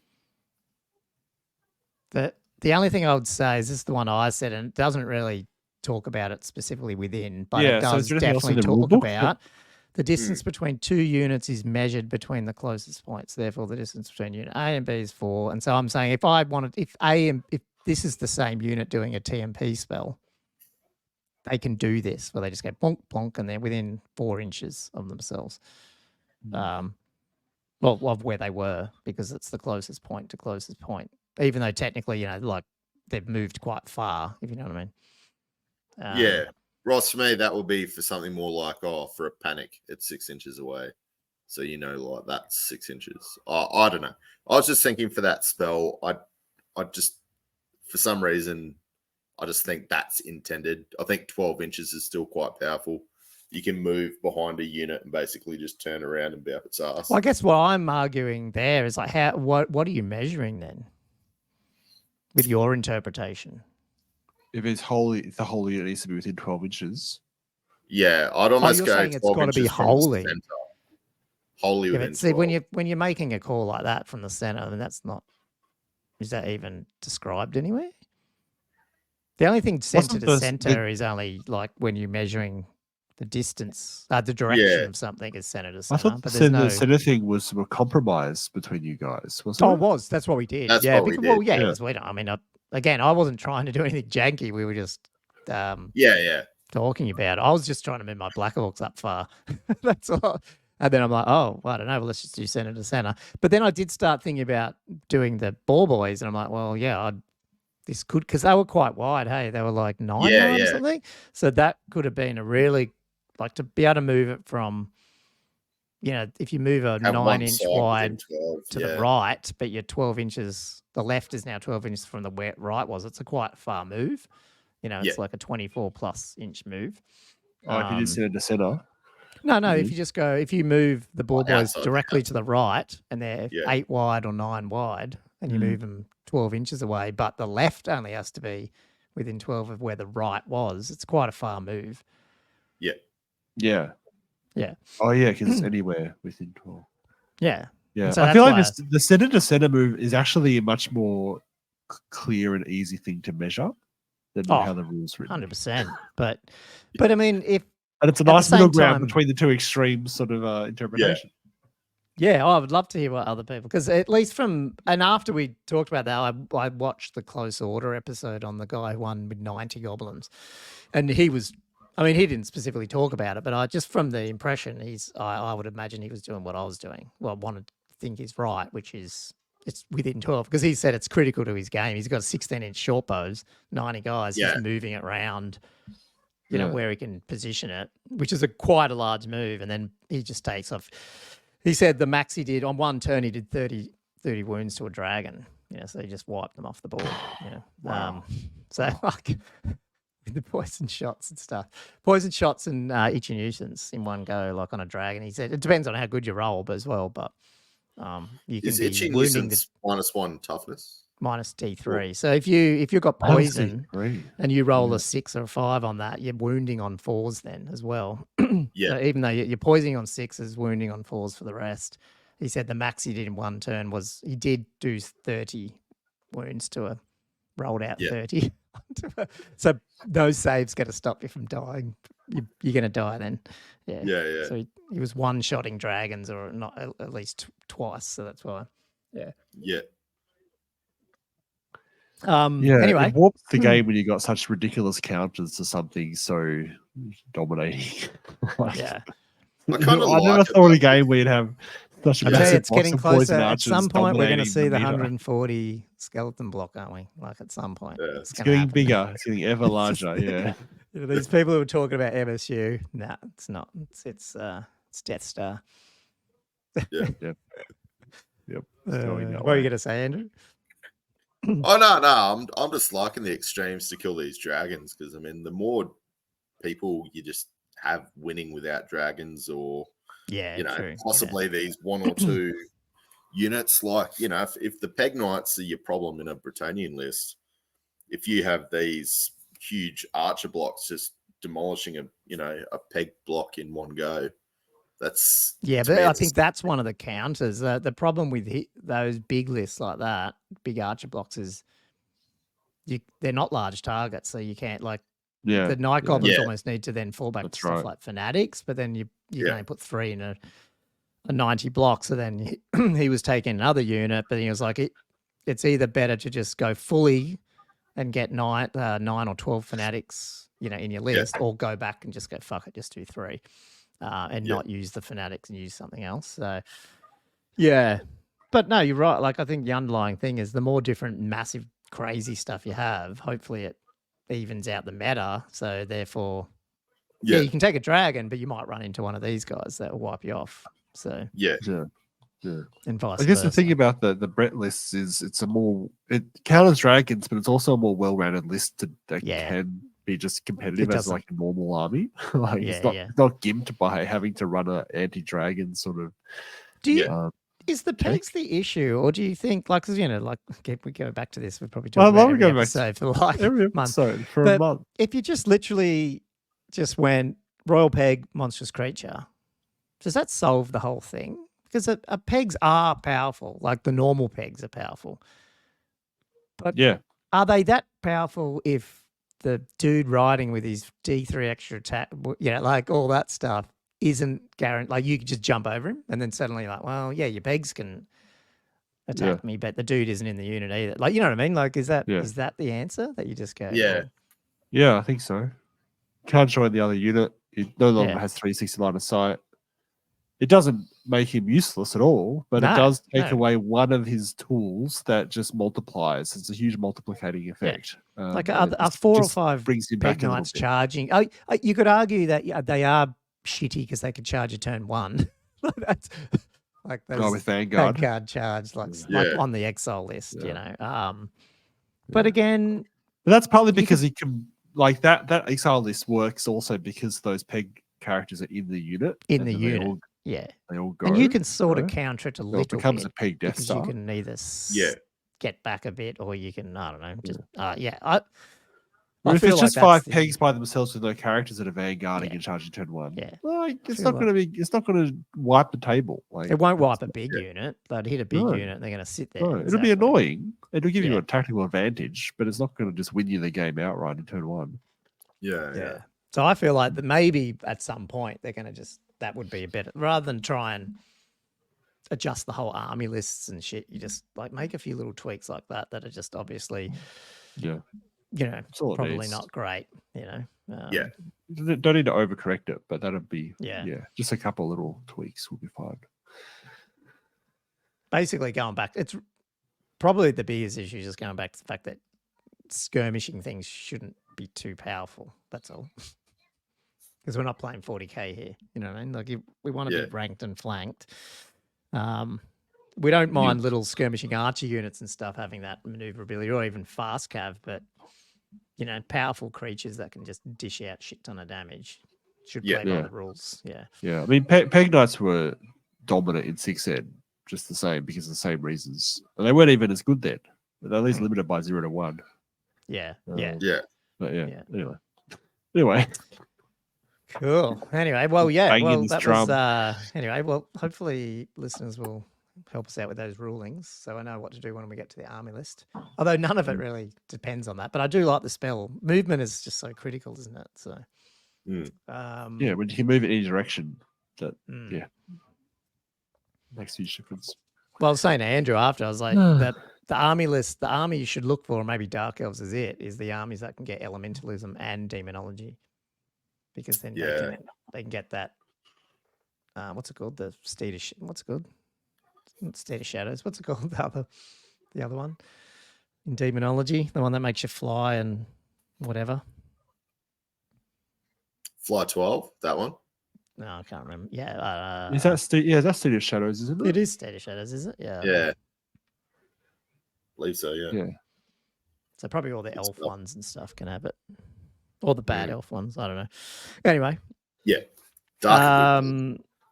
Love the Dark Elves. What did you get up to, Josh? What didn't I get up to? This is my hobby time. Okay. Probably the latest hobby I've done. Sorry, this is my tiles. Now, hold your applause. This is where it's at now.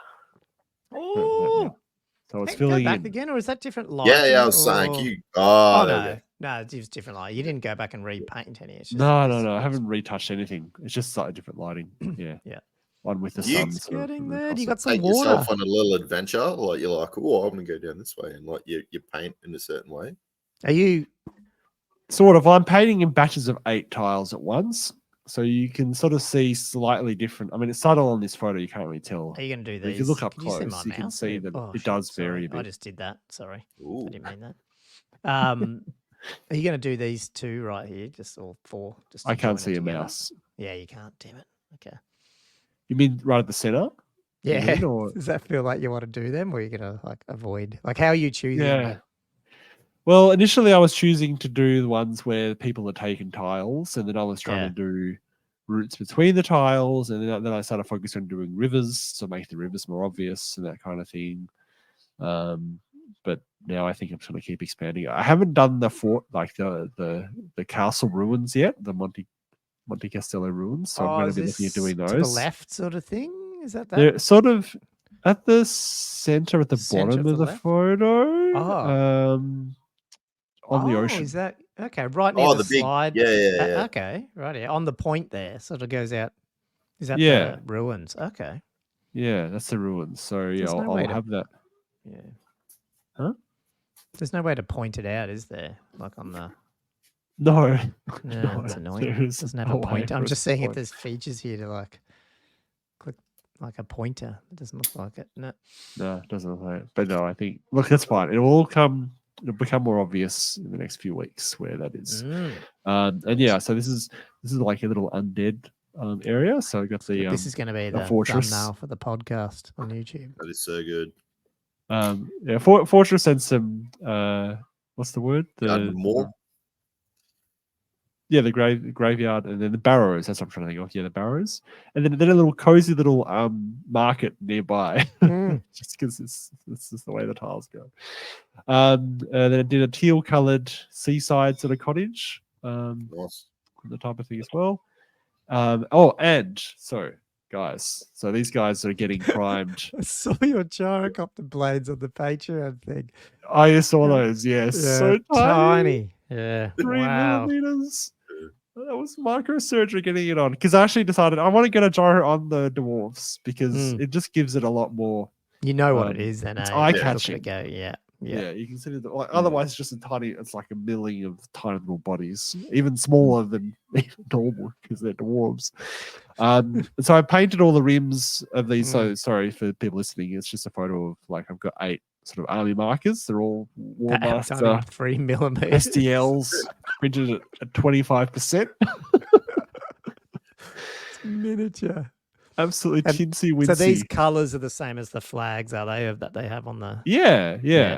So this is the cult. So you can sort of see the Cold One Knights in the back there. There's some crossbow guys as well. It is.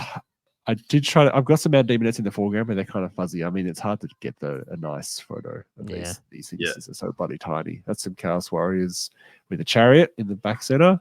And then there's the Tomb Kings. That's a Carrion. God, how did that? It's even got the fingers on the Screaming Skull catapult. It's even got the fingers. They even they printed it off. Printers are so good now, aren't they? Incredible. I was it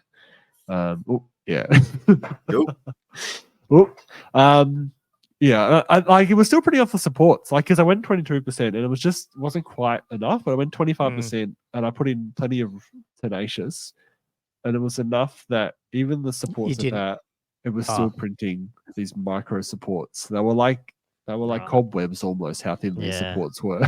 Did you I was going to say, do you think are you going to struggle to paint to that scale? Because I know the scenery, the actual tiles you've been doing are quite, I would imagine, fairly easy in a sense, because it's all terrain and stuff. But do you think, what are you going to, what's the plan with this? I have no idea what I'm going to do. I haven't tried anything. I haven't touched it yet. I think contrast is going to be a big piece in the toolbox. And then just a couple of highlights here and there to sort of. Maybe. It just depends on how much pressure it can take from paintbrushes. The resin is really soft. I use quite elastic resin using I think I probably use 40% Tenacious just to give it really a lot of elasticity so it doesn't snap. But then once I prime it, the paint dries and suddenly the paint's actually giving it a lot of strength almost, or stiffness, rigidity, I guess. Yeah. So hopefully it does paint okay. But I'm hoping to try and do a little bit in the next couple of weeks. I don't think it'll take that long once you start to paint it because it's so tinsy wincy. It was cool because I actually had the campaign. This will be the second month yesterday, and then I started using them, and it worked really well on the tiles because when people were doing the mashups, they just plonk them down, and then I can see where they're going and that type of thing. That's sort of why I did the army markers. I'm keen to print them up now. The other thing I was doing with my hobby, because I guess I'll talk a little bit about the campaign and that kind of thing. One thing I tried doing was I was doing some playtesting for the Last Stand, because that scenario, because I adapted a lot of it from the old 6th ed book where it's 50% is the defender and 100% is the attacker in terms of points differential. And the defender deploys first, then the attacker deploys, so the attacker's got advantage in that regard. I put the units down for 50-50, and it was I was just like, there's no way the defender's got a chance at all. But didn't even try and play it. So actually, because the campaign's got 3 different lists, I added in the rear guard to the defender, which gives him an extra 500 points. So it's more like 1,800 to 2,500. So it's still got a deficit of about 750 points. But I actually played it out. I just had my Cult and Bretonians on the board, just playing it out a bit. and it felt much more sort of competitive. The Bretonnians still won, but I felt like the cult had a chance. You know, there was opportunities to win or at least get ahead. The harder thing was when my devoted block got flank charged by a bus of errants and some questing knights in the front when they didn't quite get their charge off, and that was a shame. You know what'd be really fun to do here, because you played this yourself, didn't you? Yeah. I played to like 3 I would turns. challenge, and I would love to know if listeners have done this, because I think it could do this now, is you take a picture of the board and then you ask like Claude or ChatGPT to do the other move for you. And I reckon it would be able to do it. I reckon. What? Yeah, really? I reckon that would be a good YouTube video to do. Hey, like me versus ChatGPT. You're saying you can plug an image into ChatGPT? Oh yeah, ask it to tell you what. Yeah, like what move to do? Just the image. Yep.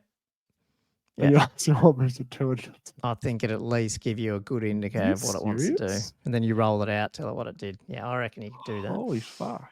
Wow. So all my thoughts about how to do like third party, like non-player character units and you know all these rules I'm trying to set up. I should just be plugging ChatGPT into it. Just get players to take a photo of the board, and then ChatGPT can tell you. Yeah.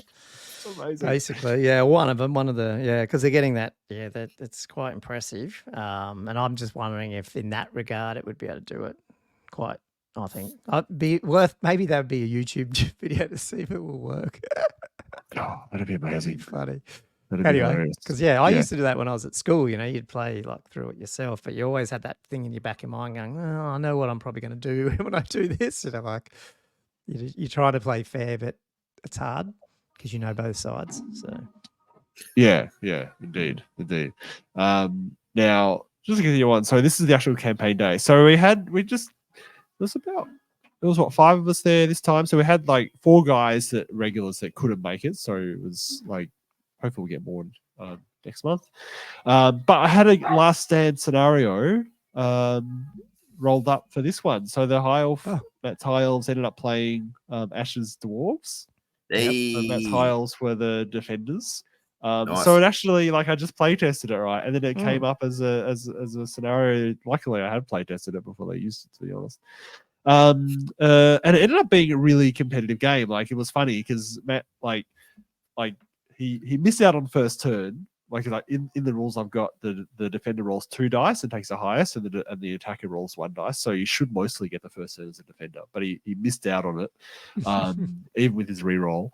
And then he was actually stressing, like through halfway through the game. It's like, Josh, you know, I didn't get first turn. Like I'm all my guys are dying. Like I don't think it's quite balanced enough. But it ended up being a draw in the end. He held on for 6 turns. He got blasted constantly. Oh no. Oh, he might have just pressed. Hopefully just pops back on. I think his thing's still there. So I think he just must have done something with his video.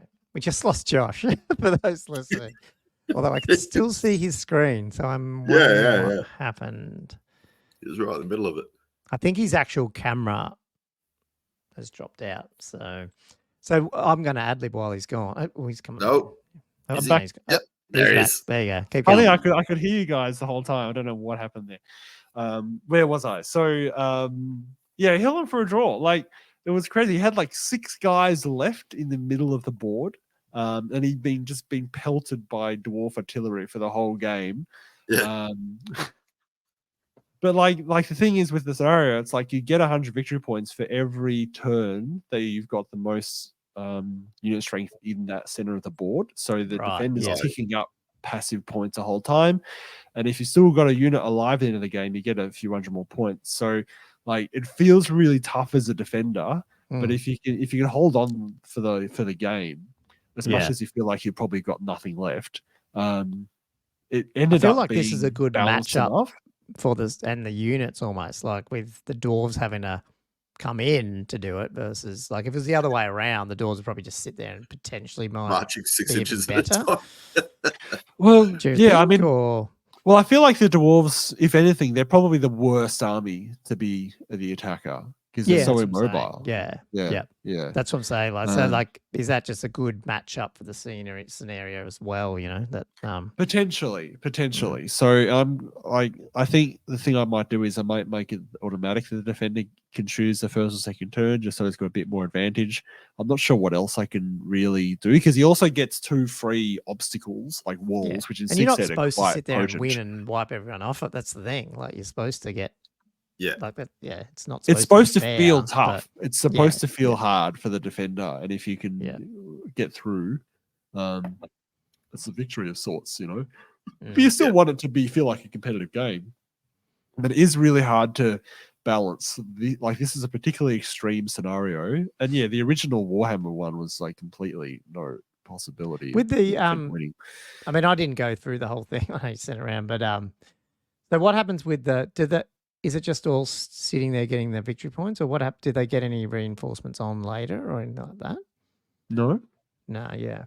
Because I'm wondering if that's an interesting thing, maybe, where like the longer you hold out, like well, that's the other thing. Like, it'd be cool if you had a choice where you're like, well, turn 3 I can bring on a third of my reinforcements, but that's all I get. But if I hold on to turn 4, I can bring on 2/3, and if I hold to turn 5, I can bring them all on. Something like that. Or so the attackers have to try to kill you earlier, but the defenders go like dragging it out because then they know they can bring on more people. You know what I mean? And that'd be cool. Yeah, I guess. That's something. It's a lot of accounting though, with like sizes of different unit, like armies, basically. It's a bit too confusing. It's about whether I could plug in the other lists, I guess. The other way I was thinking about changing it slightly was because it's set as 6 turns, and I could potentially go maybe make it 5 turns and then possibly like a randomized whether it goes to 6 or not. Because if you have 1 turn less, that pushes it more to the defender's favor, I suppose, because the attacker has less time. Because I agree, like a more mobile army than dwarves is going to get in there really quick, and things are going to happen really fast. And if you only have to hold out to 5 turns, that might make it like more doable, I suppose. But I would like it almost like a random element where it's almost like, you are waiting for the reinforcements, but you don't know when they're going to arrive. The reinforcements being the end of the game, sort of thing. And then just like, you get to the end of turn 5 and you roll a 4 up or something, and then do you go a 6 turn or not? But I wouldn't mind the idea of a slightly more randomized time for it to end.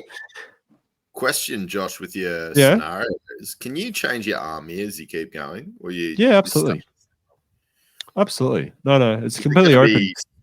Scope for people to mold, like, and maybe take advantage of some of the scenarios. Well, they don't like this one per se. Like, is that right? They rolled it up now. Is that? Yeah, you don't know what scenario you're going to have on the day. Oh yeah, but just like, is there going to be closer? Like, how many different scenarios are there, or combinations? Ambush, intercept, mid engagement, pitch battle, flank attack, surprise attack, and last time. So there's 7 scenarios, and you don't really know what you're going to be doing either, necessarily, whether you're going to be attacking or defending. So it's pretty hard to predict, really. So you can't have like ambushes or somebody go, I'm going to just take a heap of ambushes and try and take advantage of certain things, or not really.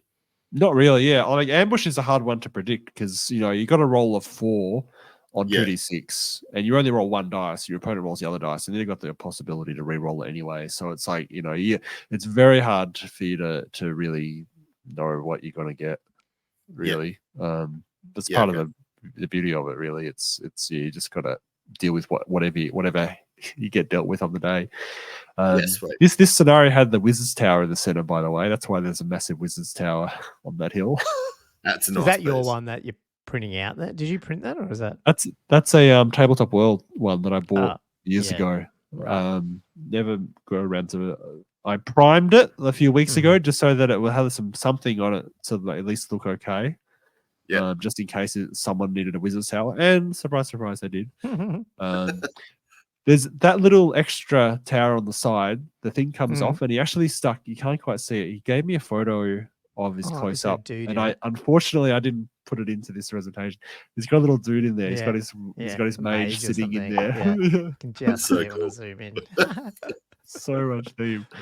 I mean, that's it. Like, there's a lot of funny narrative going on, which is what you want with these things. And then the other game, because we actually had uneven players going on, because we had 5, actually ended up being against Will's Wood Elves. It was Chris Penwarden and I. So his Tomb Kings, he had 2 units at the center. Then I had the cult sort of spread around. And this was a pitch battle, basically, where we were attacking the Wood Elf. The tile was like a woods sort of a little village in the woods. So we had a few buildings and a few woods spread around.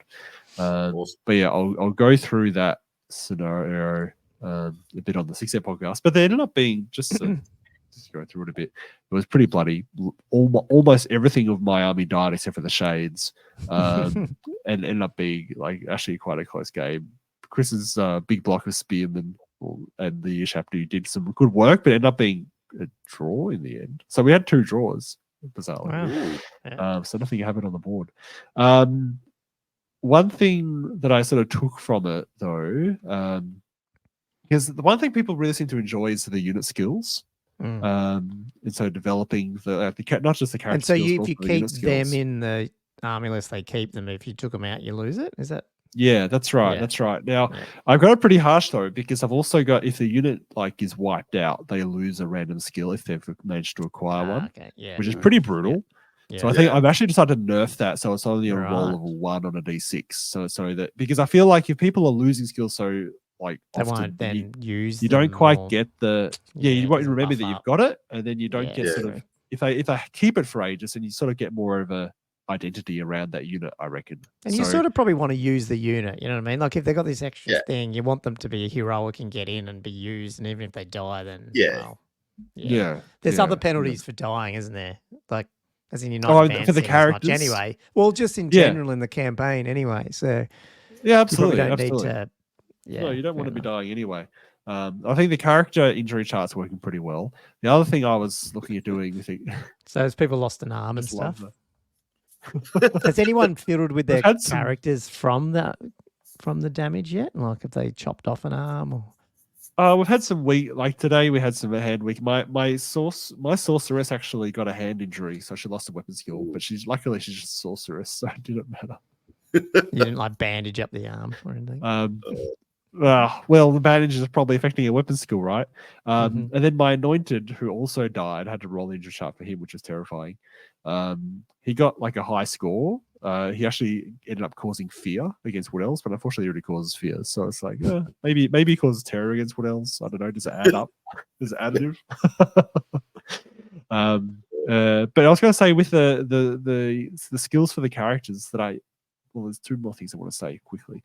One of them is I want to expand the unit skills, and I almost want to ask if people have any ideas in that regard, because most of the I've got like 3 different tables of 4 types of skills. I'll see if I can bring that up here as well, just quickly. And I want to actually add more in, especially because I'm going to make it harder to lose them. I kind of want a greater diversity of skills. Because I think the players are really enjoying it.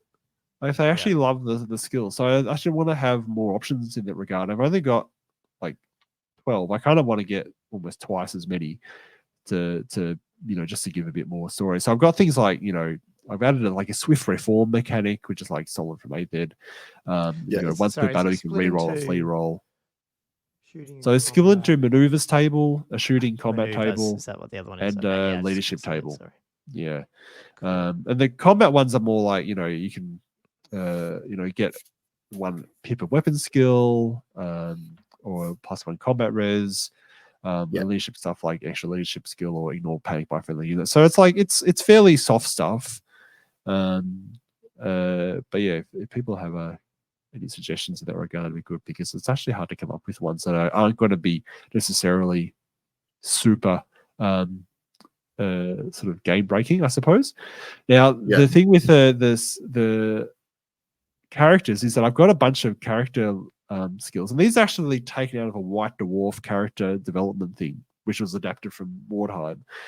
What I realized I haven't done is, as much as I've got combat skills, resilience skills, arcane skills, and leadership skills, problem with the arcane one too, by the way, is a lot of it's irrelevant for Tomb Kings, which we'll have to revisit that or think about what to do, but that's fine. Best spells and best way it works in 6. Tomb King. Yeah. I love them. Yeah. One thing I haven't touched is there's a whole genre of skills I could be using that deal with the campaign itself, like the mechanics of the campaign.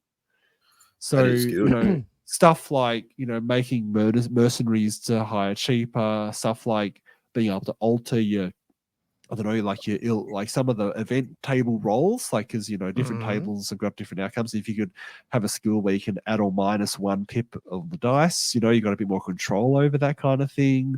Or even just reducing some of the barriers to moving around the map, like not needing a port sometimes, or that type of thing. Like that's this whole area that I only just realized today. Yeah, that I'd be like, I should be tapping into this, not just the game mechanics. Because when I thought all these are the skills, like this is the stuff I plugged in from the White Dwarf, as I said.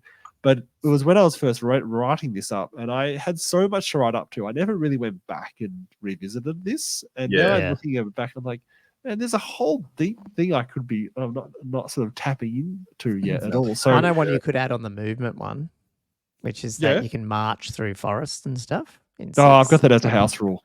Oh, that's fine. Right. Yeah, I've got that by default. Because it's really annoying. I might make it. Yeah, I could add another one that's even less terrain. Like you only reduce the move by 3/4. I mean, I pasted your screenshot into ChatGPT and got 6 extra ones for movement and combat, but they're very game mechanic-y. But I always forget about that. Yeah, I should be using that more. But they're not that creative. There's stuff like, I don't know, like what a character one is Savage Blow. The unit champion may inflict D3 wounds on a successful wound roll once a game per challenge. So they've got this extra ability, just stuff like that. So they're same sort of game mechanics, but they're just like, it's almost like having a one-shot magic weapon. You know what I mean? Yeah, right. Which, I think would actually be kind of cool, I think. Now, what was I thinking? No, I think that was it. That was all I had to talk about. That's my hobby. And check out you're going to get the podcasts later in the week. Yeah, no, so I'll go more in depth with my actual game, that type of thing. Yeah.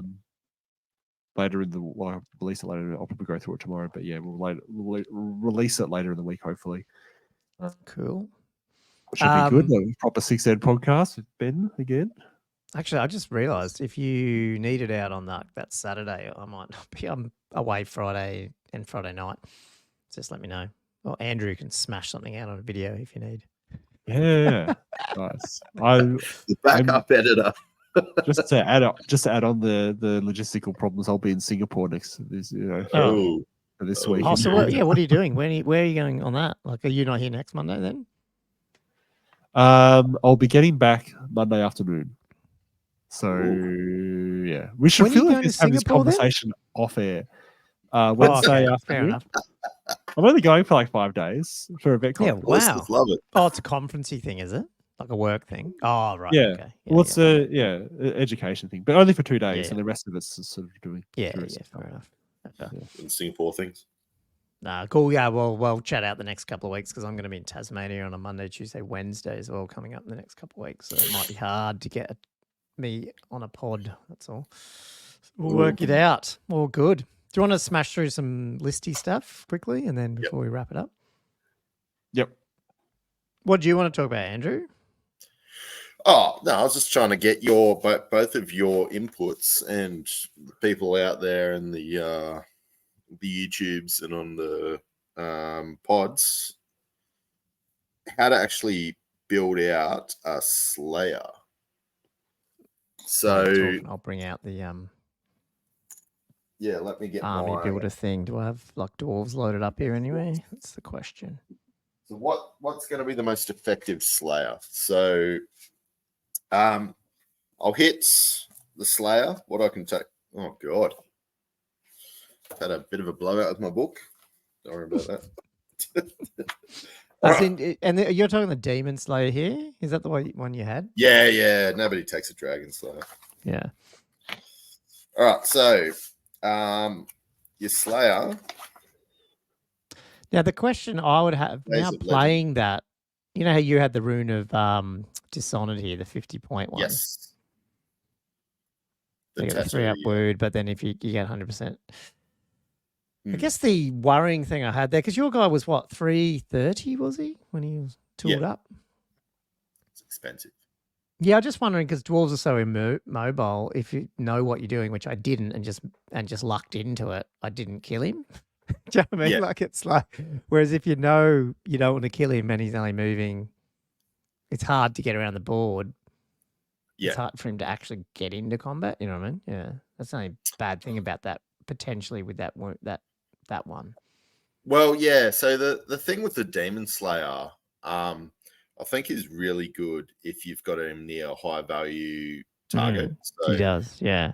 I mean, if you're only running blocks of infantry, like with characters and whatnot in them, you can have him in between any of those blocks. Yeah. And if you're engaging the dwarves, they either don't engage or they have to actually get in combat with one of them at some point. Yeah. Yeah, yeah. So I thought he'd be like awesome. I just didn't put him in the right spot because you ended up going over me. But basically, if you had 2 units, I was about to charge that one unit, and then I'm like, actually, why am I doing that? And just flew over the top to the other one. Yeah. So, but which was not to avoid your guy particularly, but in hindsight, it was the right thing to do because then I wasn't in combat with him. Yeah. Exactly. Yeah. You want the points? Don't kill him. Yeah. It's worked out well. Yeah. But yeah, so just general stats. I'm sure people know Slayers, but the important ones are going to be weapon skill 7, strength 4, tough 5, 3 wounds, 5 initiative, which is pretty good for a bloody dwarf, 4 attacks, 130 points. So it's not the cheapest thing in the world. So he comes up, probably the biggest things that are going to be helpful to us is obviously he's unbreakable. He's not going anywhere. Everyone knows what he's like. He's got killing blow, but that's not why you want him. So these are his magic is -2, which is good. Yeah. So yeah, he's going to be hard to get shot. But yeah, or targeted by something.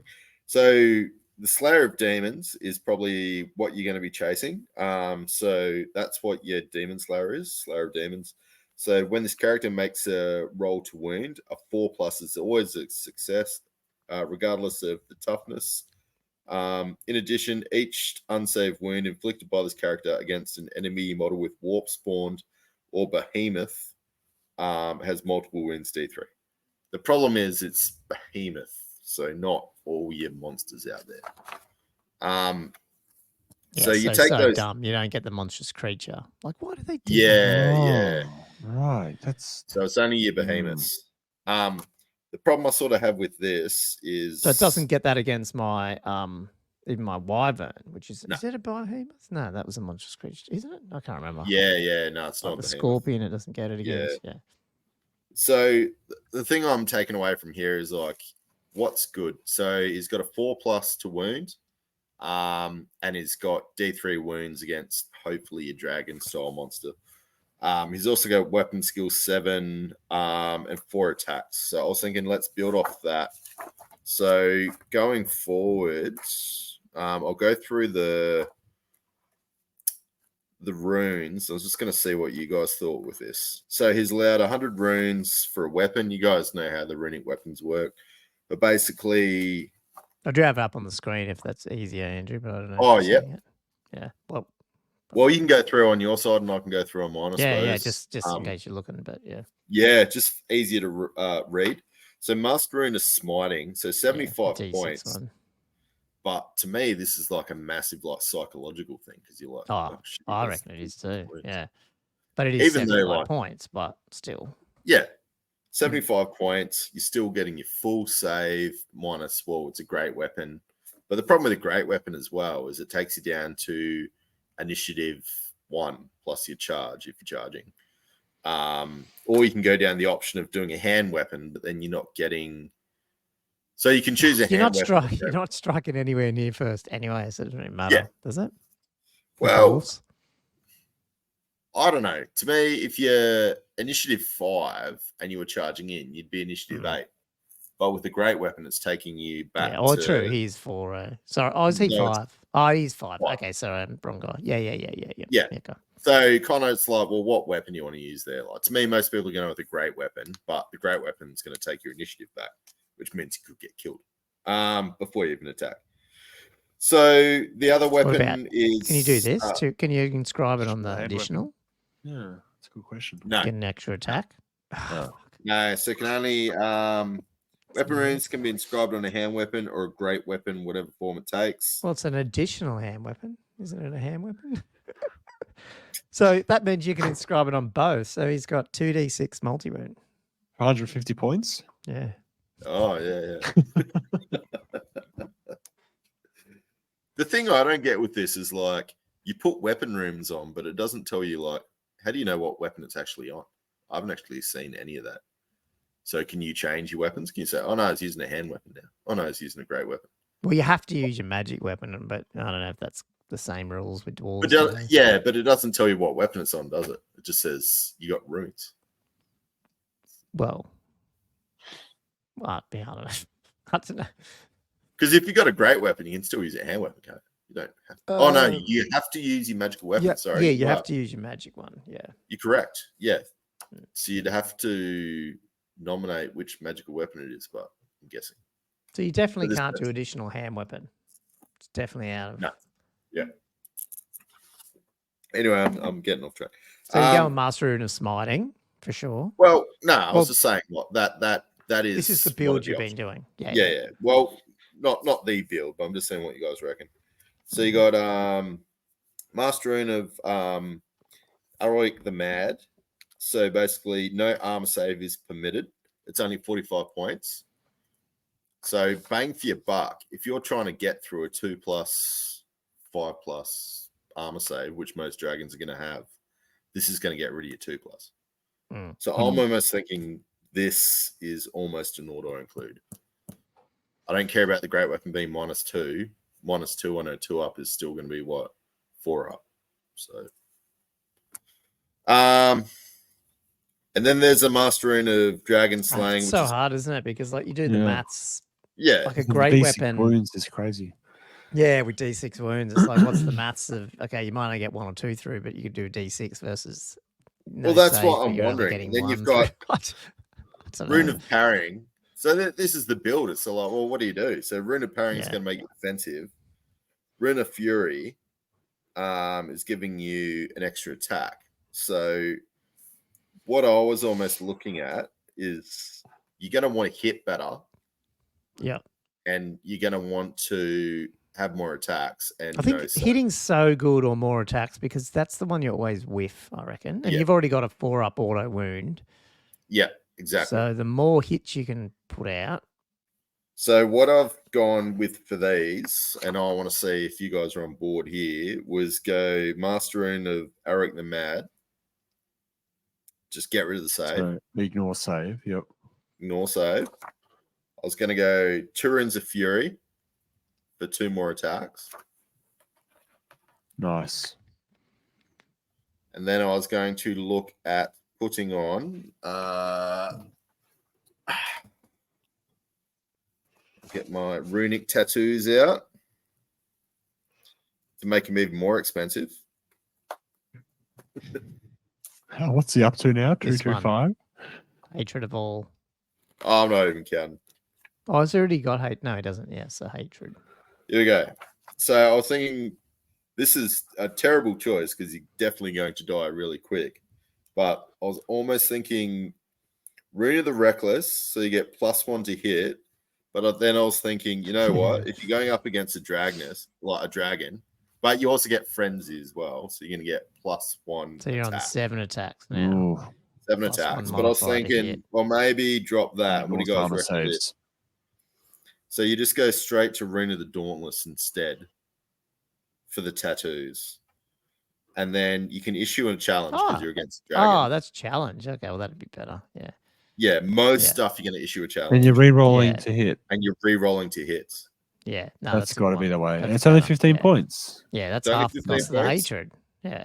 And you get it all the time. Then what? Hang on. If you really wanted, What's you this could go one so much?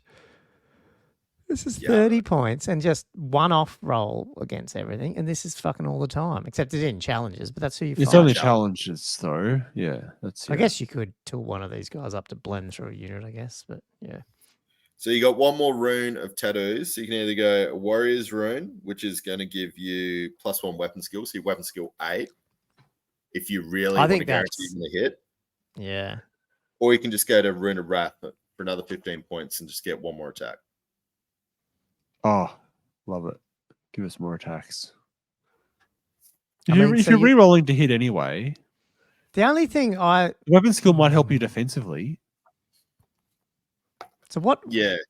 What helps more against the Wood Elf one that's like -1 to hit? Because now you're back to 5 up to hit. Is it better to have more attacks, or is it better to have weapon skill 8 and usually be 3, and now you're back to 4s? Yeah, I don't know. Yeah. I mean, this is all even thinking you're even going to get it. The problem I have with this is, are you even going to get in combat? That's the issue. I'd put this I was thinking, just put it next frenzied to in real 3 inches. high valued target. So I was just thinking with a list, I don't want to dish out too much, but I was thinking a very heavy hitting Thunderer unit with, So you're thinking 60 Thunderers? 60, no. But it'll be a big Thunderer unit. And you might be onto something here, because basically what you're saying is, like when you see those missile troops, if they're not if they're not the friggin' iron, what are they called? The Iron Wardens. No, yeah. What are they called? Iron Drakes. Iron Drakes. I think as someone who plays against dwarves, you go, okay, I can take on those. Like of all the people I can take on the handgunners or the crossbowers. Yeah. Yeah, get rid of them. So yeah, like it's almost like a bait. It's like, okay, well, yeah. And if you don't go after me, I'm going to sit here and keep shooting you. Yeah. But so I'm going to go in. And by the way, then my Demon Slayer's nearby that's going to come in and go, yeah, well, that's the whole point. The Demon Slayer is going to sit just off to the side between some other things, and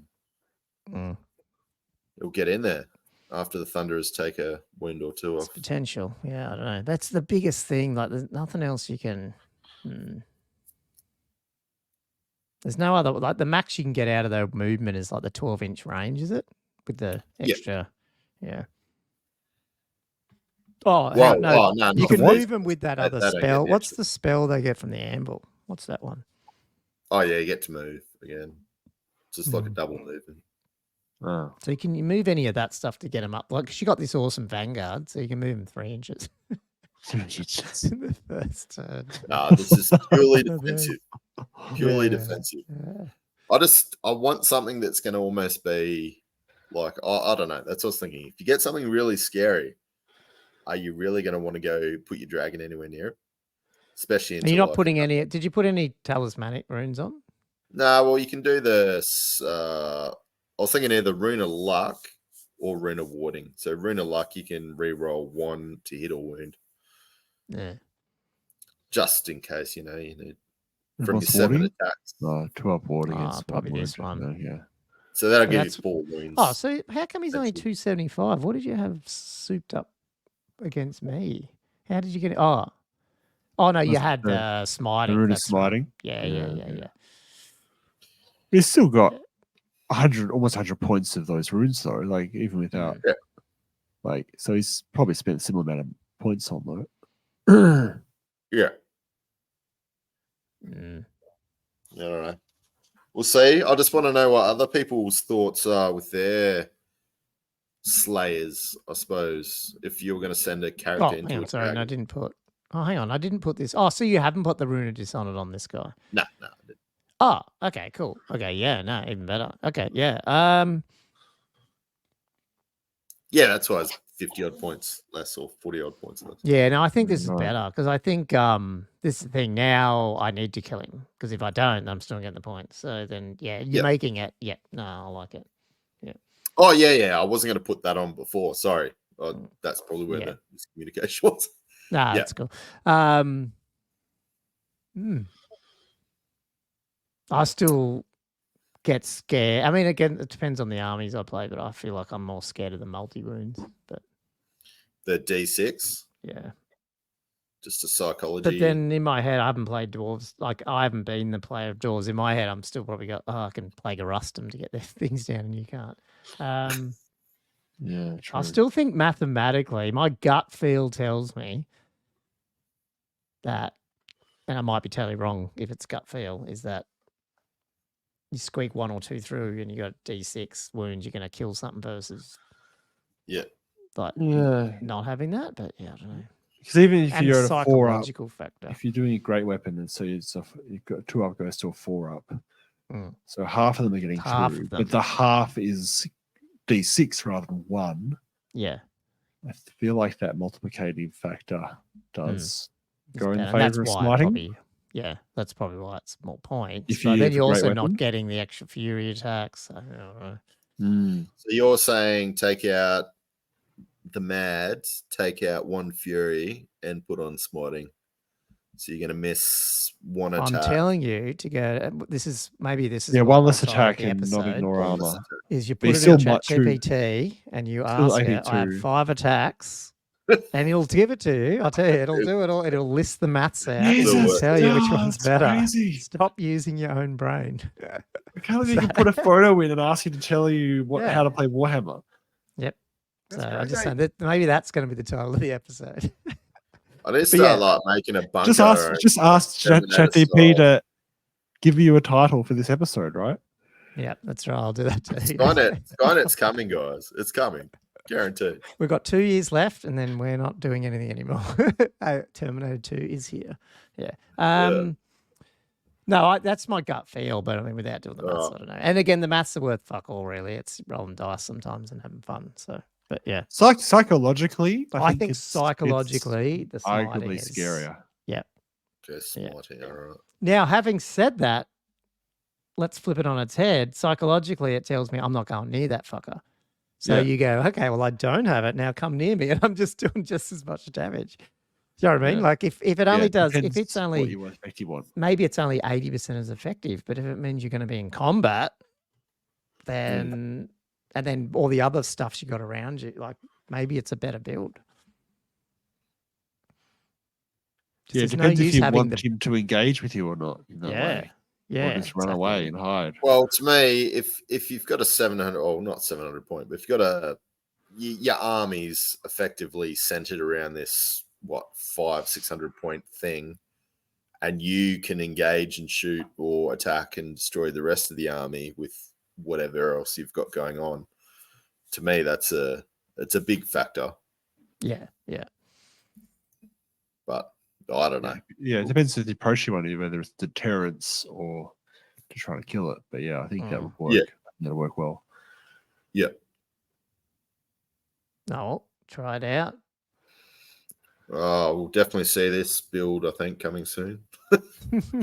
Coming to a tabletop near Gomer. Coming to a tabletop near me. Well, we're going to have lots of orcs and goblins off. Well, orcs and dwarves off, which should be good. Yep. I don't know. It's getting late here. I don't know if do we want. Well, maybe I won't go through my stuff too much, but I guess what I'm playing around with is 2 different armies. One is the what's it called, Nomadic War, which I thought would be fun. Which basically what I wanted to try and do is do 2 big boar boy units, and double wyvern. So basically, that's nice. Like a lot of hitting power. And then the one thing I did think of, and I haven't plugged this in to see if it's possible. Oh, no, it is possible because I just obviously did, is putting the goblin shaman on a wolf chariot, which I hadn't seen. I don't see, because I think like potentially having him running around with more wounds and stuff might be actually kind of interesting. And how many wounds does he get? 3? Yeah, extra 3 wounds. 3. Put elementalism on him all while, like to get because one of the things with Itchy is is it 20? I think it's 21, but even Vindictive. No, Itchy must be 15 inches. Vindictive's 21. But if you're moving 9 inches, and you get the other thing is. You open order, aren't you, with that one, with the light chariot? So you got the pivot as well. Now, does it have, what's the wolf chariot? Let me just double check that. Oh, he's does it become impetuous then? Does it make the thing impetuous? Oh, you can whack the thinking hat on him. Maybe that's why I don't see it. What's sorry, the thinking hat? Yeah, there's the thinking orcs at. Is it only orcs or is it? Nah, yeah. So you can give him that, which makes him immune to impetuousness. So that's probably okay. But have I used it somewhere else? No, I haven't. Not on this build. Ooh, maybe I have. I might have used it with. Nah, fuck. The ball boys can charge. They always be charging. Doesn't matter. Yeah, of course. But for this guy, you might have to put that on there. Yeah. But yeah, I was just thinking about that. Like, I was like, oh, fuck, it'd be cool. Because I can't have night goblins in this list. So I'm like, still want to bring a goblin so I can get itchy nuisance. But then I'm like, the problem is everything's so fast. And then I went, oh, well, hang on. Why don't I put him on wolf chariot? Because usually I put him on a wolf. But then I was like, oh, why don't I put him on wolf chariot? Because then he can. Yeah. And then he's open order. So what does that mean? You only get to pivot. You can at least move the full inch, not march, but you can. Yeah. Well, you can't march and shoot anyway, so you'd still be at least getting the pivot, which is probably pretty cool. Yeah, the pivot at the end of your move. So that was one thing I was thinking to do extra on this. But yeah, at the moment it's sitting something like, the same build that I've been using, which again, I think there's really only two builds you can see on the Black Orc War Boss, and that's this one. Which is just the 2-up, 5-up regen, but the effigy of an orc -1 to hit. Yeah. And the potion of toughness I've got, which I do like. If you have to be offensive with this guy though, because you can only use the potion of toughness on your turn. So you have to decide to go in or be stuck in with someone and decide to put it on. So that's the only problem. Is that not good with the effigy of Mork? I don't know, but it's been in the games I've been using. It's pretty good. Does it only last your turn, the potion, or does it last? Yeah. So if you charge, you'll get it, or if you're already in, if someone charges you and then you last that turn and then you go into your turn, you swig it, and then that's not too bad. So it can be defensive as well, but you just gotta, you're probably not killing the Orc War Boss on a wyvern in one turn, unless you really get a good ogre blade off on him. I think that's good for what you did to me against the, against the dragon. That's like a really good effective dragon. That's the point, isn't it? And then my thinking is you got two ball boys to take advantage of that, depending on where it is happening. You know what I mean? And then obviously one of these guys has the big red raggedy flag. I haven't put all this on there yet because I've just been playing around with it. Actually, I think I might have had it on. I might have been the other list because I did. This one doesn't have a BSB yet. So this is what I'm running out of. Well, he's not supposed to be there. I'll still fit in with this. One's supposed to be a BSB. But yeah, I put the other orc weird knob on elementalism on a wyvern. Again, more mobile and get up there with the spells. And then, so that's why I haven't fully gone through it, but I was basically thinking 2 wyverns, 2 big boar units, and then a bunch of. The core's hard to get, but it's basically just chariots. But then I was like, oh, maybe I can whack a massive wolf rider mob, but then they're impetuous. But then I'm like, I'm just trying to play with that at the moment. Have you got any chaff that's not impetuous that you can use? Like those goblin wolf chariots would be awesome for chaff, but if they're impetuous, it sort of like limits the way to deploy. I mean, I don't know. Who cares? Do you just let them? Worst case, they're charging something, and now you're getting charging in, yeah. We're still getting impacted. Yeah, I think at this point you just gotta deal with. I think with this, this type of army, I guess that's the problem with putting the thinking hat on that. So that's because otherwise you put it on a wolf. Yeah, you put him back on a wolf, and you'd have him hanging, like put him in that unit or whatever, and then they're not impetuous. So you could do something like that. But I do like the idea. I just thought of it this afternoon of going, well, what happens if you put them on chariots? So I don't know. I want to play around with that a bit more. I guess the other thing is you just drop this and just put a shit ton of chariots in. You don't care if half of them 4-up. Yeah. Because you still got another bunch of them. Like I can get another 4 wolf chariots in here easy. So I could have 6 wolf chariots and a black orc boar chariot as core. Yeah. Do I care if some charge off crazily? There'd be such a mishmash in the middle of the board. hilarious and fun. Yeah, I love it. So maybe Chaos. that's the list. You know what I mean? You just drop that, guys, and then you just it's put probably more of doing these more in, for you than 200 points of Wolf Riders. Yeah. Yeah. and just keep doing this. Keep doing it over and I over reckon. again. How many are Oh, and sorry, I don't know. Oh, they do have Mm. standards. So they're all got standards. So if you kill them all, you're going to get lots of points. I might drop them out. But yeah, you get the idea. Yeah, maybe drop the standards. Yeah. I think at the time I was trying to like fill the core up. So that's probably not. The Black Orc one, probably not bad because you'd use him a bit more selectively to combat rest someone out. Of course. Has he got Swiss Stride, the Black Orc one, or it's Nah, non-Swiss because Stride? he's heavy, I think. I don't think so. You got to get another chariot in there now. You're too low on their core. Yeah, no, it doesn't. How many chariots is that? That's 6. You need one more. Okay, let's put one more in. Perfect. Okay, so that's 7. That's 513. That's good. And then so I That is still so have good. enough room here to put the Orc Big Boss on his war ball because he needs to come in.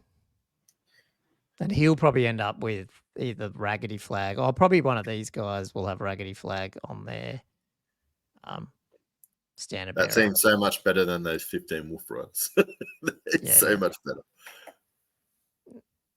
It's getting close. And then I haven't got any Magic Web stuff on these guys, so I'd have to play around. But that's looking like an interesting list because it's like a shit ton of stuff in the middle of the board. There's going to be a mess, giving me enough chance to just come in with the charges I want with these 2 units and my Black Orc Big Boss. Yeah. Basically, that's the plan. That's the plan, yeah. Imagine going against like elves. Like that's just going to like destroy elves. Like you get a lot of these wood elf and dark elf lists with a lot of shooting. 3D printer goes. Yeah. Well, I've got 2 over there, but I need a 5. Yeah. That's cool. Yeah. You see it paint them, mate. Oh, it's the hard thing. It's depressing, but yeah. Yeah. in the well, bowl. actually, sorry, that's no, that's 8 wolf chariots because this guy's on a wolf chariot too. Oh, he's on a chariot too. Yeah. Because am I correct? Sorry, this might be crap, but does he get firing platform on this? Is that the one? Like, can he do the 360? Any chariot.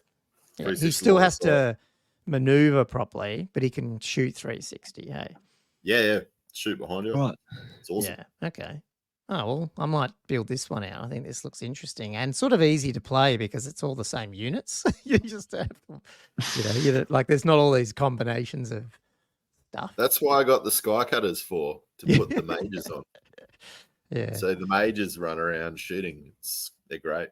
Okay. Well, I might work on this one. The other one's just more of a standard orc list, but basically what I was doing with that one was it's called Double Wyvern, but it's not really, I don't think. I think I'm just it's probably a lot more shooting, but then a big Black Orc War Boy unit with a big Night Goblin unit. So it's not going full like 9 Fanatics or even 90 Night Goblins. It's just doing a big unit of Night Goblins with the Spider Banner. Just enough to... It's almost like more balanced. It's almost like I can sit here and shoot some things, but you can also maybe want to engage it because it's not ridiculous. But at the same time, you have to engage it because if not, I've got 2 Rock Lobbers, 2 Doom Divers just sitting there shooting, which I'll just spread right out. And then my core's got just random. I was going to like skirmish these dudes or something because one of them you can skirmish, can't you? Replace close. Yeah. So, I mean, they're not that great, but if they hang around at the back and they can still shoot and go 360, at least I've got a little bit of protection for the war machines if small shit's hanging around. True. Yeah, the 5 Black Orc mobs, just because I need the Black Orcs so they can just sit back with the war machines or hang around or do some crap as well, but they're not really there for anything, but paying for the Black Orc. It's over the limits at the moment. I'm still playing around with it, but that Night Goblin dude wasn't supposed to be there. I was trying to work out well, the other option I had is the other option with this one was, do I go back to a goblin on a wolf chariot sort of dude and then use the Night Goblin boss on his cave squig and let him sit back? Like, his job's more to sit back and take out anyone trying to come around near the war machines because he's like random move and he can just charge anywhere. But it's still pretty, 3d6 is okay, but it's still only an average of like 9, almost 10. And it's like, I don't know. It's a bit. Yeah. So this would be sort of more of the balance. When I say balanced, it's, you know, it can shoot, it can fight. But I do like something a bit different that's a bit fun, a bit something that I've never played before. Like this is like you need to just push this thing forward, which would be funny. It's the best list, but that looks like the best, funnest list. And so many people are going to be. It's just a list that can surround, and it's almost like anyone you're against, you're just going to have to go back defensive almost. Like it's got many units. If you get the right combo charge, it can do stuff too, eh? Because the Black Hawk War Chariot's got first charge, and then you got these guys coming with their Furious charge. They can do a bit of. They can dish it out. You got 2 Wyverns in there, like man. Yeah. Yeah. Well, I'll iterate on this one then, and obviously I'd have to paint it, but it'd be fun, something different. Chariots aren't that bad to paint; they're pretty easy, obviously. But yeah. Cool. Well, that was it. Okay. Well, that's you guys have got me excited about this one. Yeah, that's a good one. That is good. Plus, the ball boys all get impact hits and shit in this one as well. Yeah. Like, Yeah. It's amazing good. Cool. Oh man, we have turned in a non-topic episode for almost 2.5 hours. So classic Old World Fanatics. I don't know how that happened. I'll tell you how it happened. You need the direction to keep it short. You had that. I didn't even have any alcohol. I don't know what happened. Talking about horses, I've got a horse on this wine bottle. Dressed in a suit. You're both intriguing. It's called The Player. The Player. Wow. It's good. Cool. Well, we might wrap this one up, everyone. Thanks so much. You guys got nothing else? Yep. No, all good. I'm all done. Okay. Well, thanks for listening to another one of our non-topical rambles. Hopefully you got some stuff painted. And we'd really appreciate those 5-star reviews on your podcast software of choice or hit YouTube, jump over there, hit the like, subscribe, comment on our video, answer about the TMP spell and whatever else Josh wanted. Did you ask the listeners or was it? No, Andrew about the build for the the builds. Tell us what you think about the builds. Commos too. Definitely do that. We want some comments and jump over. If you feel like supporting the show, jump over to patreon.com/oldworldfanatics. We really appreciate that. Keep a lookout this week for Josh's 6 Ed campaign video. And then hopefully in the next week or so, we've got some extra news around some Australian tournament scene stuff, which sounds pretty exciting. So anyway, with that, I'll let you guys all get back to it and I'll have a good week, guys. We'll chat you on to the next episode of Old World Fanatics. See you later, guys. See you later, guys. Go.